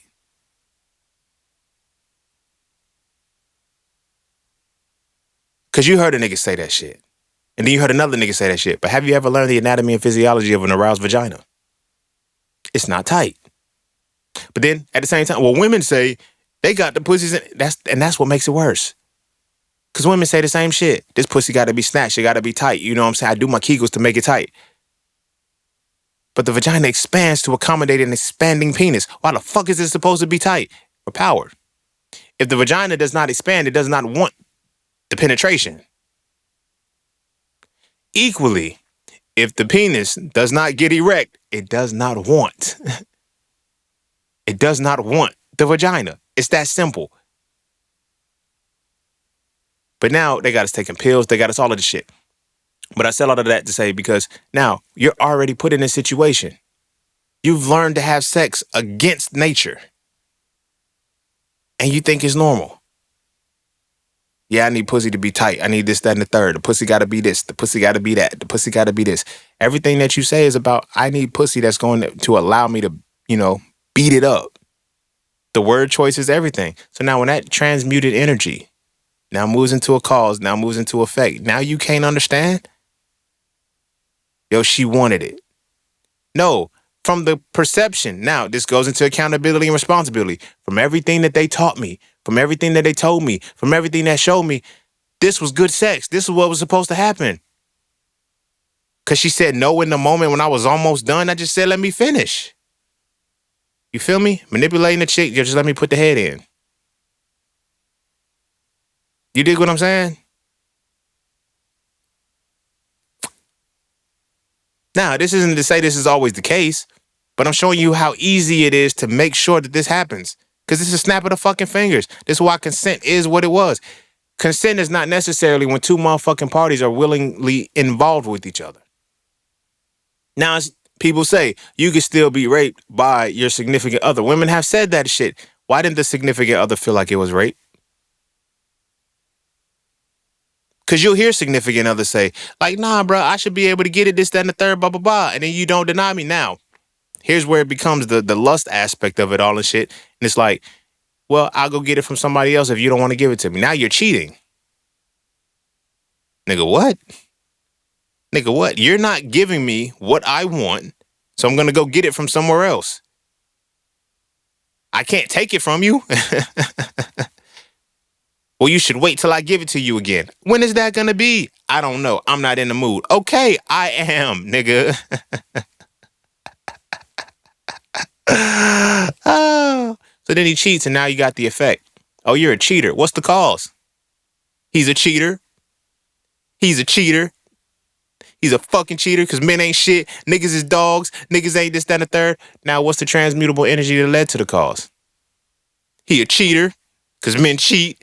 Because men this, that, and the third. No, because we've already been wired and programmed for all of this shit. When I first met you, you threw it back. You was in the mood the second day I met you. You let me fuck in the bathroom. Now we home and you ain't in the mood. There's times when a man ain't in the mood. A lot of people don't get that shit. There's times when a man ain't in the mood. And now if I'm not in the mood, oh, you fucking somebody else. You this, that, and the third. You see how programmed we already are. The reason why I'm using sex is one, sex sells and shit is a lot more dramatic in this shit. But look at how much occurs between the law of transmutable energy and the law of cause and effect that people are completely oblivious to because they don't want to be accountable and responsible for the situations. You feel me? I remember one time I was hitting this chick and I wouldn't bust, like, because it was good. I was trying to enjoy myself. She like, something's wrong with me. Like, why you ain't come yet? I don't want to. What? You should have been like, is my pussy not good or something? No, it's great. That's the thing. You don't, because you feel me? Like, why do you feel like I got a nut every time? Now, I'm broadening this out because I'm going to add into another point. Men, why do you feel like you got a nut every time? Every sexual encounter you feel like has to have an orgasm. Like, yo, I got to bust on her. Because it's about power and shit. Busting on her butt, busting in her mouth, busting on her face, all that shit. We don't realize, again, how much we're tied to rape culture and how recreationally we have allowed rape culture to develop within our psyches. But that's a different conversation that I'm just going to hint at here. But why do you think you got to bust every time? What's the purpose in that? Right? So now, transmutable energy program. Now, every time I fuck, I gotta come. Every time I fuck, I gotta come. Every time I fuck, I gotta come. This is in your mind. This isn't the reality, but this is in your mind. Now, let's fast forward to the effects. I'm gonna skip the calls right now, but let's fast forward to the effects. Right? Your hair's thinning. You feel me? You're always tired. You know what I'm saying? Your back is hunched over. Your nervous system's weak. You're not sleeping good. Erectile dysfunction. All of these different things. What's causing it? What's causing it? Now, when you look at what's causing it, oh, well, it's your nutrition. It's this and the third. Go deeper. How are you transmuted into the energy to lead to these effects? See, the cause never just happens. That's what people think of. That's what people don't get about the cause and effect. And eventually I'm going to get to the karmic equity and karmic debt after this part. But that's what people don't get to. That's what people don't know about the cause and effect. What energy is transmuted that leads to this cause? We get worried about the effect only. The effect doesn't just happen. It's like we want to focus on the effect. Oh, why are the cops shooting us again? Why are they doing this in the third? Nigga, what's the cause? And what's the transmutable energy? Bitch, we need criminals. We need criminals and bodies. That's it, bro. Criminals and fucking bodies. That's it. That's how this country is going to work. We need criminals and bodies in some way, shape, or form. So if we kill a black man in the motherfucking streets and shit, we know y'all going to go protest. And if y'all go protest, we can lock y'all niggas up. The fuck? This ain't nothing new. They did the same shit in the civil rights movement, nigga. We let y'all march. We let y'all do that shit, and we would lock y'all motherfuckers up after we beat y'all motherfucking ass. Now y'all gotta pay bail money. Now y'all gotta pay court fees. We know how to get money off y'all. But y'all focus on the effects. Y'all don't pay attention to the cause because y'all don't know the energy that we have y'all transmuting. Dramatic pause. And this is where it comes into, this is where it comes into karmic equity and karmic debt. Niggas think karmic equity is, I'm a good person. No. Karmic equity ain't got nothing at all to do with being good, morally good, or none of that shit. And karmic debt has absolutely nothing to do with being bad. Both are the results of how you transmute energy to create the cause to generate a respective effect. You can be doing some very, very foul shit and be equitable with it.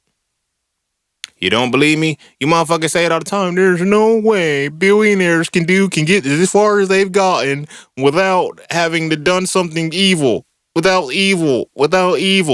No, the evilest shit that they've done is made you believe that you were smarter than you were. That's it. These billionaires may be fucked up people. They may have evil intentions or whatever the case may be. But they're karmically equitable. You know why? Because they help your ass. You want Bill Gates to be bankrupt? Stop buying Windows. But you can't because you need Windows. He put you in a space where you need Windows. Because why? You like comfort. You like ease. The effect. This nigga's a billionaire. From the cause of what? You purchasing his products and everything like that. But what's the transmutable energy? You needing to be able to use computers. The convenience of the shit that you need to do to speed up life, to do certain shit. So you got to look at that and understand, okay, what are you willing to be accountable and responsible for? Food's too expensive. Eggs are too high. Do you have a farm? No, I don't know how to raise no fucking chicken. Shut the fuck up. Fuck the cause. Look at the energy you can and can't transmute. That will determine your effect, and that determine whether you creating the karmic equity or karmic debt. Karmic debt is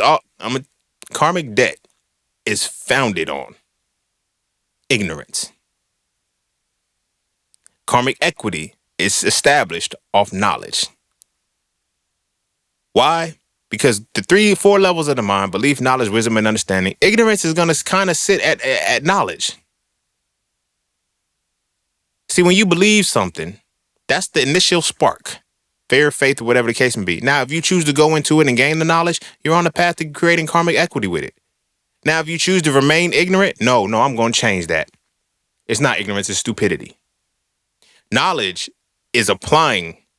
Knowledge, you have to be properly applying knowledge and improperly implying knowledge. So knowing and then knowledge is the point of the mind, and then knowing and stupidity. I'm going to put those two together like that, right? Karmic debt is built on stupidity. Now, niggas hate this shit, and this is why ignorance is bliss, because motherfuckers who claim I don't have the information, they get to play stupid. No, you don't. This is why I told you at the beginning of this shit, and I said you can only say I don't know one time and get away with it. When you say I don't know one time, that first time that you don't know something, but now you've been exposed to it enough to acknowledge that you don't know, from that point on, you're stupid. Sit with that. We're going to let it marinate. Ignorance is completely being oblivious to something you don't even know exists. You don't even have it in your mind to utter, I don't know. But the moment you're able to utter, I don't know, you now know. I know it seems like, nigga, here you go with that. No, I'm dead serious. Like, you have known knowns, you have known unknowns, you have unknown knowns, you have unknown unknowns. You feel what I'm saying? The moment you say, I don't know, you turn anything into a known unknown. Now you have a choice to make it a known known. But you don't, so that makes it stupidity. The moment you are, and that's that's one of the trickiest parts about the mind in this regard, because people think, oh, I have to have this information. Now accountability and responsibility is coming in. You now know. Are you going to choose to know more? Are you going to choose to know better or know worse? Because now when you know better, you're applying the knowledge correctly. When you know worse, you're being stupid. That's when it gets problematic. You feel me? Because now when people say, I don't know, that's how ignorance works. That's how convenience works. It preys on the fact that people know they don't know, but won't choose to know, but would rather pay somebody to know for them. That's stupid. That's stupid. Because now you can't fact check nothing that they do. You can't qualify or quantify anything that they do. However, I ain't gonna say however. So when the effects now kick in, what's the cause? Oh, this person was a scam. Case in point, I'm gonna say this and I'm gonna start trying to bring it on home a little bit. Y'all probably know where I was gonna go with that. Forex, because I was about to say scammer. The Forex shit. How Forex played itself out, motherfuckers missed that whole point. The effects. Oh, Forex is a scam. Why do you think Forex is a scam? Because I got scammed during Forex. Did you even understand Forex? No, that's why you got scammed. You were stupid. You weren't ignorant. You were ignorant before you even knew what the concept of Forex was. It turns into stupidity when you have been when you were spoken to about Forex and you didn't decide to learn about it.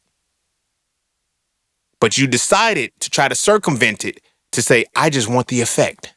I don't want the cause and I don't want to transmute the right energy. That's stupidity. Sometimes we try to look at stupidity as an insult. Oh, that person's stupid. It is an insult, but we don't understand the depths and the meaning of what stupidity is, especially when we're looking at it from the laws of the universe and how the mind actually works. The moment you say, I don't know, you now know. Why? Because remember when the last episodes that I was talking about, when I was talking about the idea.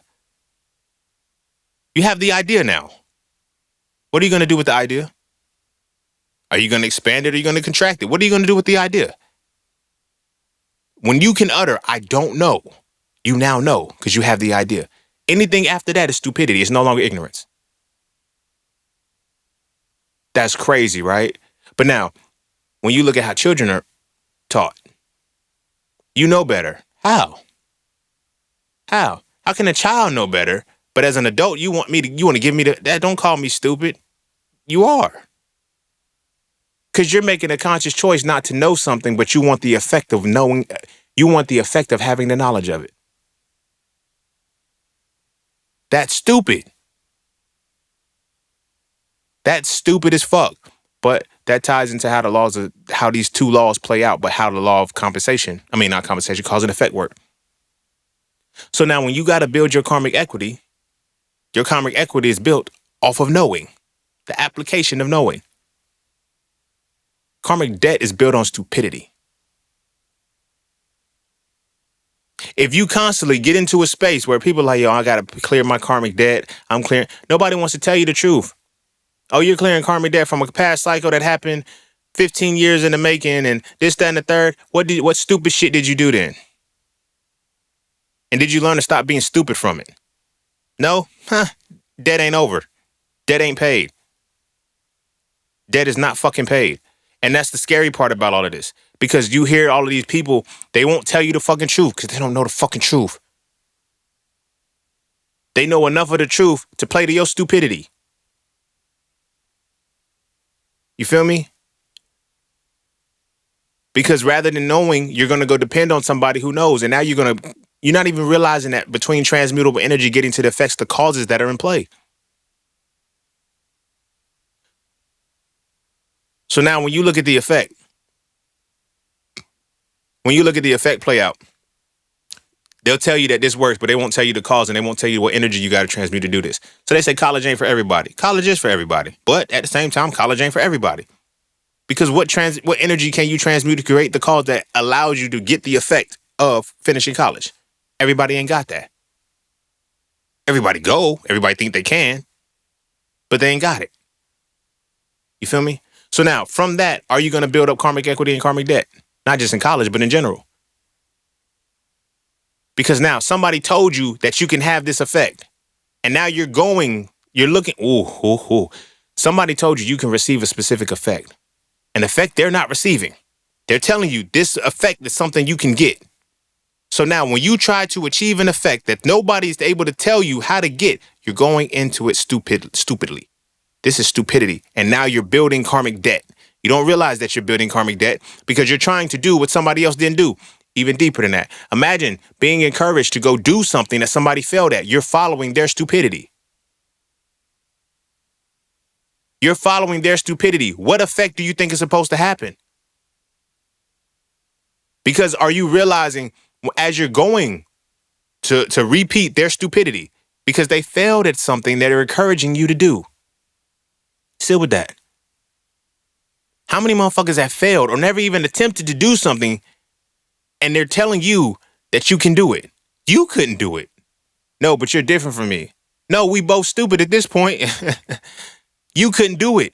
So now all I can do is repeat your failure. Because now when I come back and talk to you about the shit that I'm seeing, you're going to tell me only what you saw, which is what? Failure. So now I'm continuing on to the karmic debt. This is now how curses play out. This is how curses play the fuck out. When we look at your family being cursed from generation to generation, it's because stupidity is being passed down. Now, this is not an insult in the context. Objectively view stupidity as I was just explaining it. You say you don't know. You have the knowledge, but you cannot apply it correctly. You don't know better. You know worse. So now you create this karmic debt. And now you create this karmic debt and you continue to use this karmic debt that pays out a certain way, that generates this specific effect. And now you're looking at this karmic debt as, yo, this is just the way our life is. This is how we're raised. This is how our life is supposed to be because it has happened for 3 generations. No, niggas keep repeating stupidity. And I get it. Sometimes people will say shit like, oh, nah, you don't know that that's the case. Everybody ain't moving stupid. Yeah, it's stupidity. If we learn to start taking the emotions out of shit, stop feeling hurt all the time, we can actually hear the thought and the idea that is tied to what's being said. But they made us too emotional. Why did they make us emotional? Because it's easier to transmute emotional energy. You can't transmute logical energy as easily as you can transmute emotional energy. Because emotions, when they tie up, they give the feeling to make your mind make this shit happen. So I want you to feel bad. I want you to transmute bad shit. Because now I can create the causes and the effects. So now, when they say, oh, this is hereditary. Again, this is what I was talking about with this now ties into cause and effect. If the effect is cancer, what is the cause? Oh, it's in your family. No, it's not. It's not. Because if it was really in your family, then everybody would be able. If it was really in your family, nobody would be able to stop it. Like if it was genetically in your family, nobody should be able to stop it. Breast cancer should be breast cancer, Because that's the effect. What's the cause? Okay, we know the cause. It's in your family. No, nigga. The cause is the food that we eat. Your body's in an acidic state. The cause is cancer spreading when your body decides to close it off and you don't go alkaline. Your body decides to close it off, which is the cancer.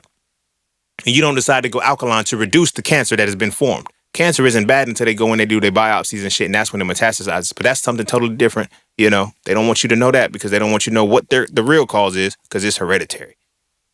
Forget the fact that you eat the same shit and you wear the same deodorant as the motherfucker who got breast cancer. It's just a matter of time before you got the same breast cancer because that's the cause. Now, what's the transmutable energy? Because it's in that space, once you identify the transmutable energy, am I willing to be accountable and responsible for this? Because now, if I don't want to use the deodorant, what does that mean? I have to create my own deodorant. If my pineal gland is calcified because of fluoride, now I got to realize, am I going to be responsible enough and accountable enough to produce my own, to go do the extra research necessary to find the right toothpaste so I don't calcify my pineal gland? What am I willing to do with this transmutable energy? Now y'all starting to see, if I didn't make it clear, that's why this is my favorite law. This is when you start taking your life back. The law of transmutable energy is when you take your life back. And the law of cause and effect is when you start taking control of your life. When you see that controlling effect, because now when you say, I wanted this action, now I know I want this effect. How do I produce that? What cause do I need? What cause do I need? You feel what I'm saying? I want to be in this particular space. I need to have this effect. This now plays itself out to the karmic equity and karmic debt. Everybody somehow is like, yo, we're in karmic debt. Like, why doesn't anybody think about karmic equity? Oh, you're lucky. They call it luck. That's what they call karmic equity. Luck. Luck, blessings, whatever the case may be. But specifically, they call it luck. Now you ask a motherfucker, this goes into trying to bring it full circle. Why do you do what you do? I don't know. When you don't have an answer for why an effect is played out in your fucking life, you are not in control of your mind. I hear people say, oh yeah, you sold your soul to the devil. You gave your soul to God and you still getting the same exact effects. No, I didn't sell my soul to a fucking devil. No, nigga. I don't believe in the shit. But I don't believe in the shit because my understanding of the laws of the universe, and I understand, oh, this is why they gave you that shit. You can't transmute the energy correctly because you believe in the deity, because you have a scapegoat for the deity. If I say, I never forget when I was in undergrad, when I went for my forensic science program interview, or whatever the case may be, I never forget. Like, I had studied, I had prepared and everything. So as I'm in the little panel and everything, I'm answering the questions and shit. I remember after the panel was over, I got accepted and shit. But after the panel was over, I went and called my mom. I was like, yo, mine even, like, it just flowed. Like, it wasn't me talking. I didn't even know what was being said. It had to be nothing but God. Like, I know every single answer that I spoke of, every single question and content. I just couldn't give myself credit. I couldn't give myself credit for that. Now, which means by being wired to not giving myself credit, to say, yeah, well, because I took this class and I studied this material and then I lived this part experience in my life and I lived this experience in my life, and that's why I can give you this answer right now. Like, what? Like, what? Why can't I acknowledge that within myself? You feel what I'm saying? Oh, that won't nothing but God. Now, when I did some stupid shit, first thing, oh, that won't nothing but the devil. Nah, that wasn't the devil. That wasn't the devil. That wasn't the devil at all. That was me. I made a choice to do it, and I just don't want you to feel like I did it. I don't want to be. I'm telling you, yo, it was just what's that? Ain't the spirit? What is it? The enemy. The enemy was there. Like, you feel me? When I didn't get into med school the first time, I was like, oh, that was the devil blocking me. This, that, and the third. No, nigga, you wasn't ready. You wasn't ready. You forget that you got that D on your biochemistry. When you forget that you had that D in biochemistry on your transcript that you had to retake. Why? Now it's like, oh shit, that's the cause. That's the cause. You had a D on your transcript, nigga, in biochemistry, and you had to retake that shit. So you applied before you were supposed to. How did you end up getting a D? Because I wasn't supposed to be taking that class any motherfucking way because I was heartbroken and shit. Why didn't you transmute the energy a correct way? Because I would have had to take a step back and breathe. I just went straight through. So I ended up having to retake biochemistry. That fucked up my transcript because I got a D on it the first time. Why did I get a D on it the first time? Because I'm just texting this shit and I'm just this, that, and the third. I'm not even paying attention because I'm heartbroken and I'm still trying to get through. And it produced an effect that made me fail this class. So now when I failed this class, I ain't really feel it. I got a D. But when I failed this class, motherfuckers is on some, yo, you just, you got to try again. That won't nothing but the devil could just, no. There are circumstances involved that I could have been in control of, that I was supposed to be in control of. And that's one of the problems. People say when you surrender, you can't control what you can't control and everything. Everybody talks about these euphemisms, but nobody speaks according to how the 12 laws of the universe play out. Everything that is an effect in your life, there's a cause. And everything there is a cause, there's a level of energy and a piece of energy that you're transmuting right now. And you're designed, like, you can't have it both ways where it's like, I want to take control and have the power when it comes to the effect. But when it comes to the transmutable energy that I'm supposed to be changing to produce the effect, I don't want that energy. I don't want that. I'm no longer accountable and responsible for that.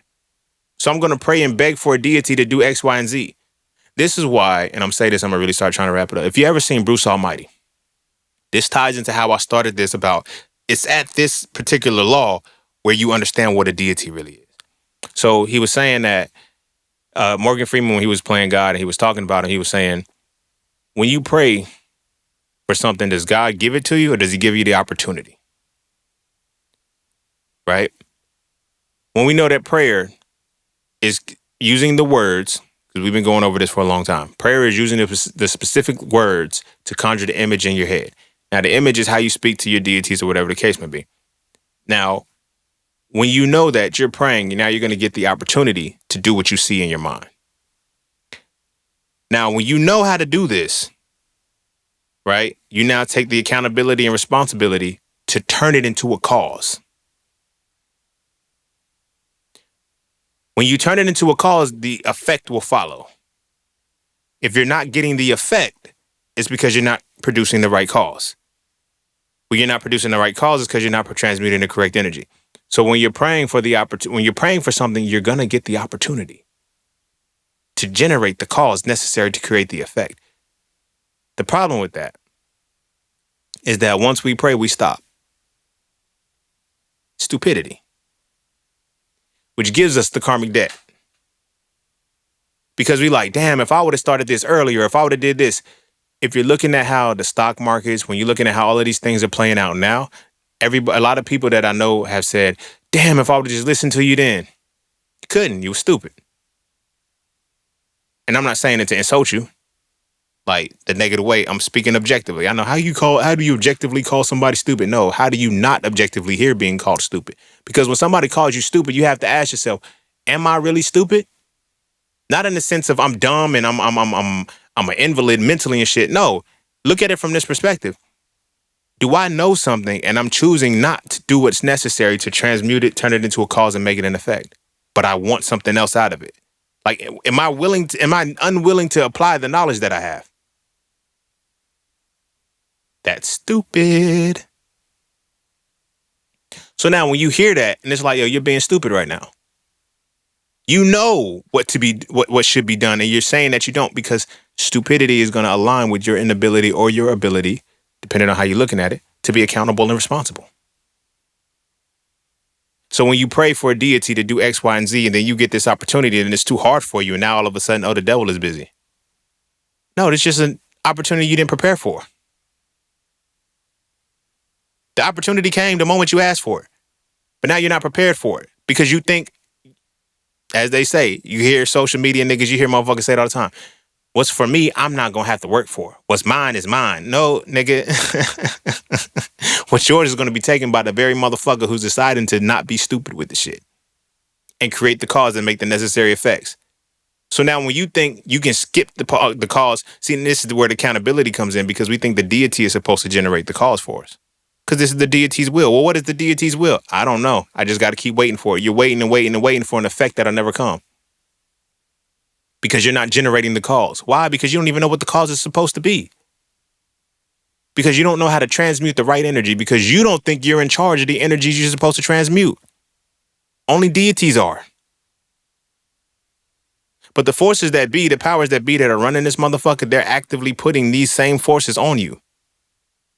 They're controlling how they gave you the deity and told you how the deity is supposed to work so that you can align with the system that they needed. You can align with the effects they need produced. And now because everybody's doing it generation after generation after generation, they think this is the right thing. Go to school, get a good education, and get a good job.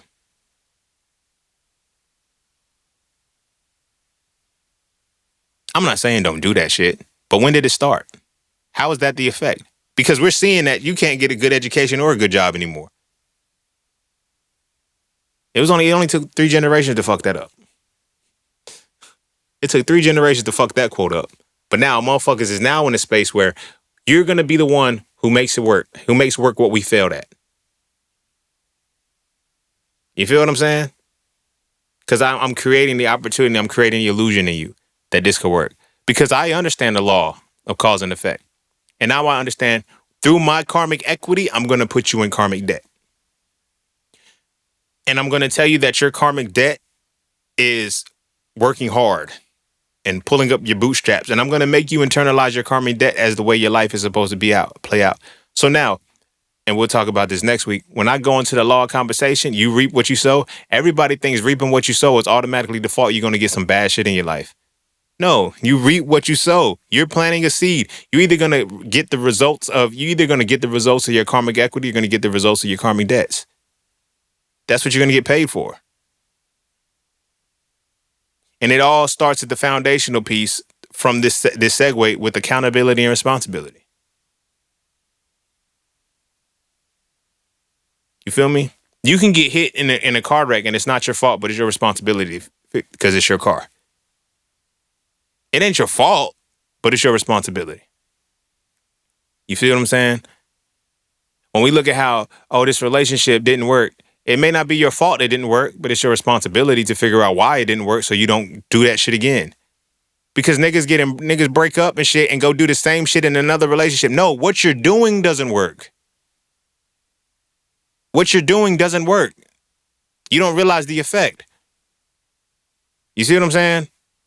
That was something that really had to go in me when I was looking at, when I got cheated on and I'm trying to do the healing and shit. And it's like, nah, man, for that bitch, man, she shouldn't have cheated on me. I did everything right for her and everything. Look at why she cheated and who she cheated with. That's your effect. Now look at the cause.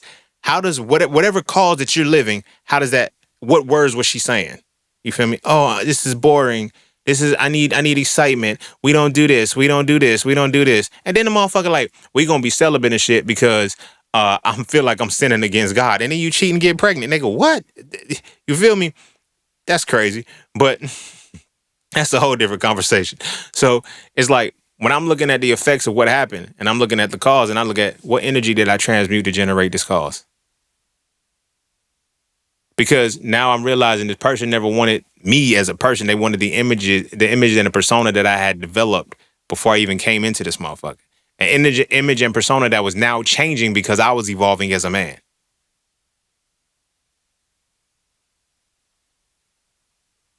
When I took accountability and responsibility for a different aspect of my life, I created a new cause. When I created a new cause, I generated a different effect. An effect that was now an effect that was now affecting her a different way. You dig what I'm saying? So when you're looking at a relationship, when you're looking at how shit is not playing out in your life, it's hard to look at it and say, this ain't my fault, but it's your responsibility. And by being your responsibility, you got to be accountable for what energy is now being transmuted to generate a specific cause that leads to the effects that you are now calling bothersome. Even deeper than that, I don't want to just keep it on a negative perspective. I'm really going to close it here. Look at the things that are positive in your life, the effects that are beneficial in your life. Stop looking at it as this is nothing but God. No, that is nothing but you. And when you understand the effects, you're able to generate the cause. And when you generate the cause, you see what you've been responsible for, what you've been accountable for, transmuting that led you to creating the causes that got to those effects. The reason why I'm saying that is because so many of us, we self-sabotage, we limit ourselves, we wait on good opportunities. We don't create any of the good shit that we're supposed to have in our lives because we don't understand and we don't participate well in this particular law. Because it's easy to scapegoat off and says, you know what, God, Allah, Jehovah, Krishna, Buddha, Jesus, whatever. Fix this for me. Do this for me. Do this for me. And they're going to say, no, you do it. Like I tell people all the time, they're like, I take my burdens and I put them on an altar. I give them to God and shit. You give the same shit that God gave to you back to God. And you wonder why doesn't shit shake in your life? You can't in one breath say God gives you your hardest battles to the toughest soldiers or whatever the case may be. And then take that battle and give it back and say, I don't want no more. And then wonder why you're not growing, wonder why you're not developing. Because now you can't give yourself that credit when you generate that effect. Because as long as I can say that this isn't me that's doing it, I don't have to do it again. You dig what I'm saying? When I receive it, when I get a certain effect, I now know that I'm the cause of that effect. When I know that I'm the cause of the effect, it's because I transmuted the energy necessary to create the cause that generated the effect. I have to keep doing it again. When I know that it's me, I have to do it again and again and again and again and again. When I can charge it up to a deity, I don't have to. Equally, when there's some negative shit, I can charge it to a devil. I don't have to be accountable. I don't have to. This ain't me. That was a devil. That was your influence in my life. That was when you get to that point where you start to take on your own shit and be accountable for it, you move into the law of, you truly move into mastering the law of cause and effect, which then opens you up into the law of compensation to get the reward you're supposed to get and not have to wait and assume, I'm going to get a blessing, this, that, and the third. No, nigga, when you get to that law of compensation, I'm telling you, it's not where miracles happen. It's not where blessings happen. The law of compensation is Law of compensation is going to let you know if you're doing what the fuck you're supposed to be doing. And if you're not compensated, that means it's because you're not creating the necessary effects that are compensated. Even not necessarily creating the effects, you're not creating the causes that generate the effects, which means you have no accountability and responsibility for transmuting the required energy in your life to make sure these effects transpire.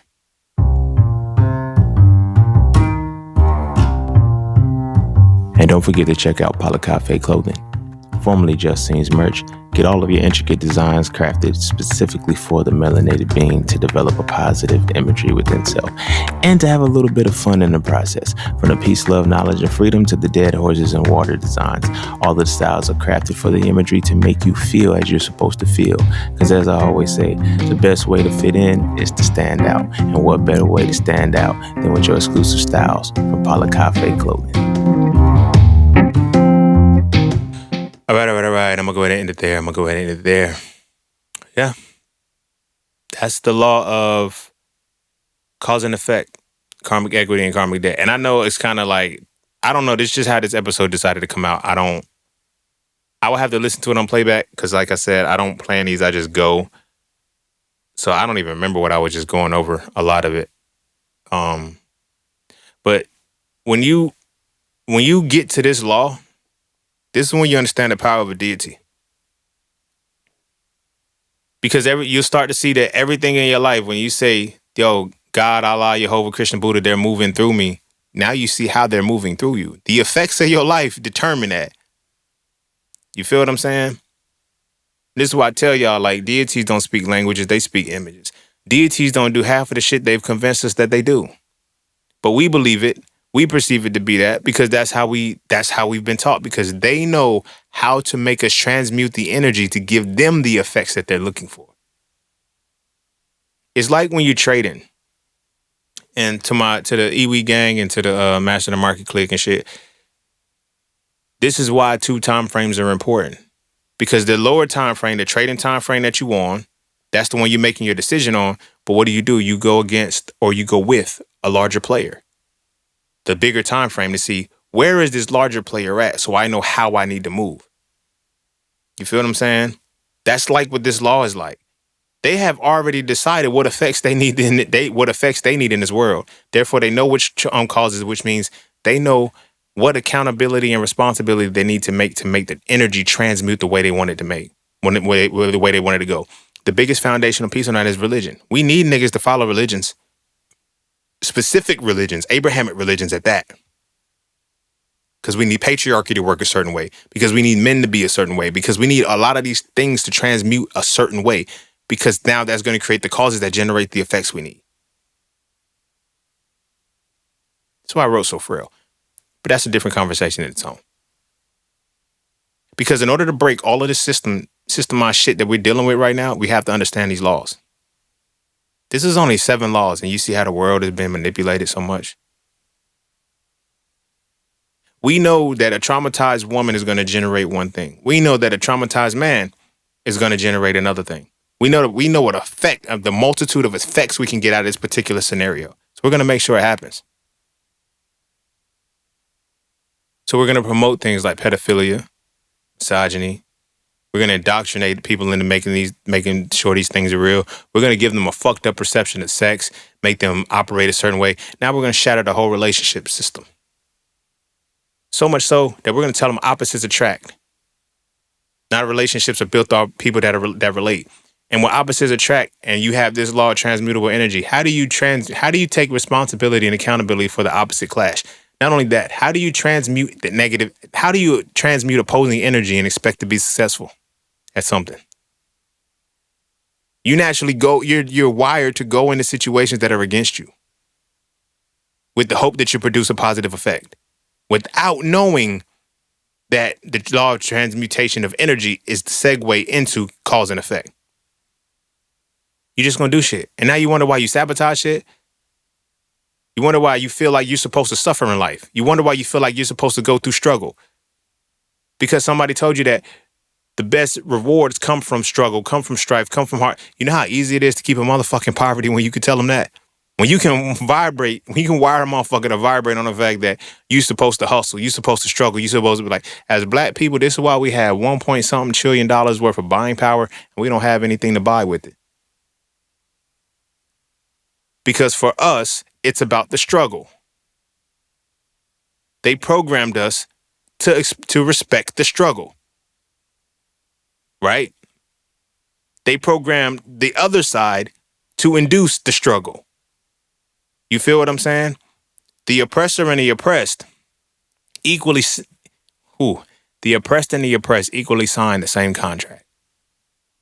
The same spiritual contract, whatever contract the oppressed signs once, the oppressed signs, the oppressed signs, and the oppressor signs the same contract. This is why I always tell y'all, when the oppressor and the oppressed pray to the same God, whose prayers get answered first? They get answered at the same time in context of what we signed the contract for. In order for me to be oppressed, right? In order for me to be oppressed, I have to be in a space where I'm appreciative of the struggle that's given to me. In order for me to be oppressor, I have to make somebody struggle. Who can I convince to be in a struggle? Who can I convince to take pride in struggle? Oh, you're willing to take pride in struggle? Yeah. Yeah, now, because, we've been indoctrinated, mutilated, and shit like that. We take pride in the struggle. Because of the idea of going to heaven. The idea of having 70 virgins and shit. These ideas of, we're going to make you feel like you should do this, so you're going to go through the struggle. And if you're willing to go through the struggle, we're willing to give you the struggle to go through. Why don't it stop? Why won't people? Because everybody has agreed unanimously against us and against our struggle. This is why we struggle so much. And this is why we're going to continue to struggle, because we are now in a spiritual contract with oppressors and oppressed. And everybody's decided, we can capitalize as long as black people as long as we can continue to make the black people feel that there's pride in the struggle, we'll break their pride. We'll break their pride, and then we'll create the struggle that's necessary for them. Now, that means they just all can't be targeting black. Everything targets black people's struggle. Everything capitalizes on black people's struggle. The triumph of the struggle, they got a sector for that. The creativity developed while you're struggling, they got a sector for that. Like, everything is built off of our struggle. And the ability for them to produce the struggle, because that is how the contract is met. The contract is signed, sealed, and delivered by your religious text. This is why you have to look at both the sub-Saharan or the trans-Saharan slave trade and the transatlantic slave trade. You have to look at these, and why you understand Abrahamic religions are so infused within black people. You have to make, because that's the contract that you accept. Because now we control the effect. Because we know what effect this is going to give you. Because we now know what energy you're going to transmute, which means we know what causes to put in play to make the effects happen the way we want to. We know that if we give you the God and we give you the devil, you'll never take credit or blame for anything. So that means you'll never correct your reality. You'll never correct your own reality. And we need you to be in that space where you're not correcting your reality. So when you create whatever the fuck you want to create, the vultures can come and eat it, because we know you're going to throw it away.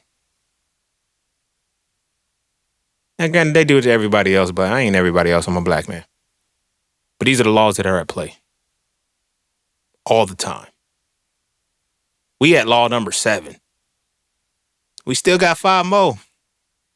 8, 9, 10, 11, and 12. We still got 5 more.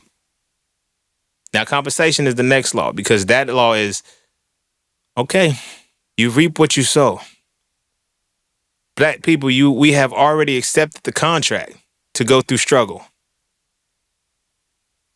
We transmute the causes that generate the effects of struggle. The compensation is either going to be poverty and wealth. Abundance or lack. So when you have a transmuted energy, the effect, what do you think the compensation for the effect of, I don't need a man but Jesus. I'm a strong, independent black woman. Fuck bitches, get money. I don't like bitches. Homies over hoes. And so for one, I mentioned mantras of suppression. All this now builds on the mantras of suppression because now when you look at the compensation, you see what energy is transmuted to create the effects. Poverty or wealth. Poverty or wealth. Abundance or lack. Creative or destruction. Creativity or destruction. Call it whatever duality you want to, and now you start to see, as it starts to fine tune, this is the reality that we're in. But I'm going to go ahead and end it there. Go kiss your babies. Make sure to eat their vegetables. And our kids, look, this law cause and effect is something that children have to learn. And I know it's like, yo, I thought you said they already got the laws open. I ain't going to say they necessarily have to learn. They know that it's applied, but they have to, I'm going to say it like this. Our children understand these laws, but this is the law in which they're introduced to it from the expression of permission versus ability. It is this law that when they are unable to know the difference between permission and ability, that their life starts to get fucked up. Because they know that they can do anything. They're producing cause and effect right before your eyes. I do this and this happens. I do this and this happens. The moment you start to blur the lines between permission and ability, and you tell them that they can't do what their ability tells them they can, and you don't permit them to use their abilities, you start to affect this, you start to taint this reality. Because now it goes into, if you don't listen, the effect is punishment. Not that I did something right or I could do something now. It's like I'm no longer thinking about what to do. I'm no longer moving in accountability and responsibility. I'm just acting impulsively. And I'm moving in such a way that the effect doesn't get me punished and it doesn't embarrass you. You feel what I'm saying? What do you think? What conversation do you think that leads to? We'll discuss more of that next week. But yeah, make sure your kids are not locked into the permission ability thing when it comes to this law. Because this law is now, like I said, it segues from transmutable energy, and then it goes into accountability, cause, effect. Then it goes into compensation. You have absolute control over this. But now when you program them, this is you got to be covered by the blood. You got to be this, you got to be this, you got to be that. You're going to turn your child into a slave. An ignorant slave that only practices stupidity, because what's going to happen is they're not going to want to know why something happened. And when you ask them why they did that, I don't know. They know. And they just can't rationalize it to justify this effect. I decided to transmute this energy to produce this effect and I don't have a cause for it. That's a lie. I am not responsible or accountable for the cause that I induced to generate this effect. And we got to make sure our babies stay on point. But I'm going to go ahead and eat it there. Go kiss your babies. Make sure to eat their vegetables. And I'm going to see y'all all on the next one. Peace, love, knowledge, and freedom. I'm out.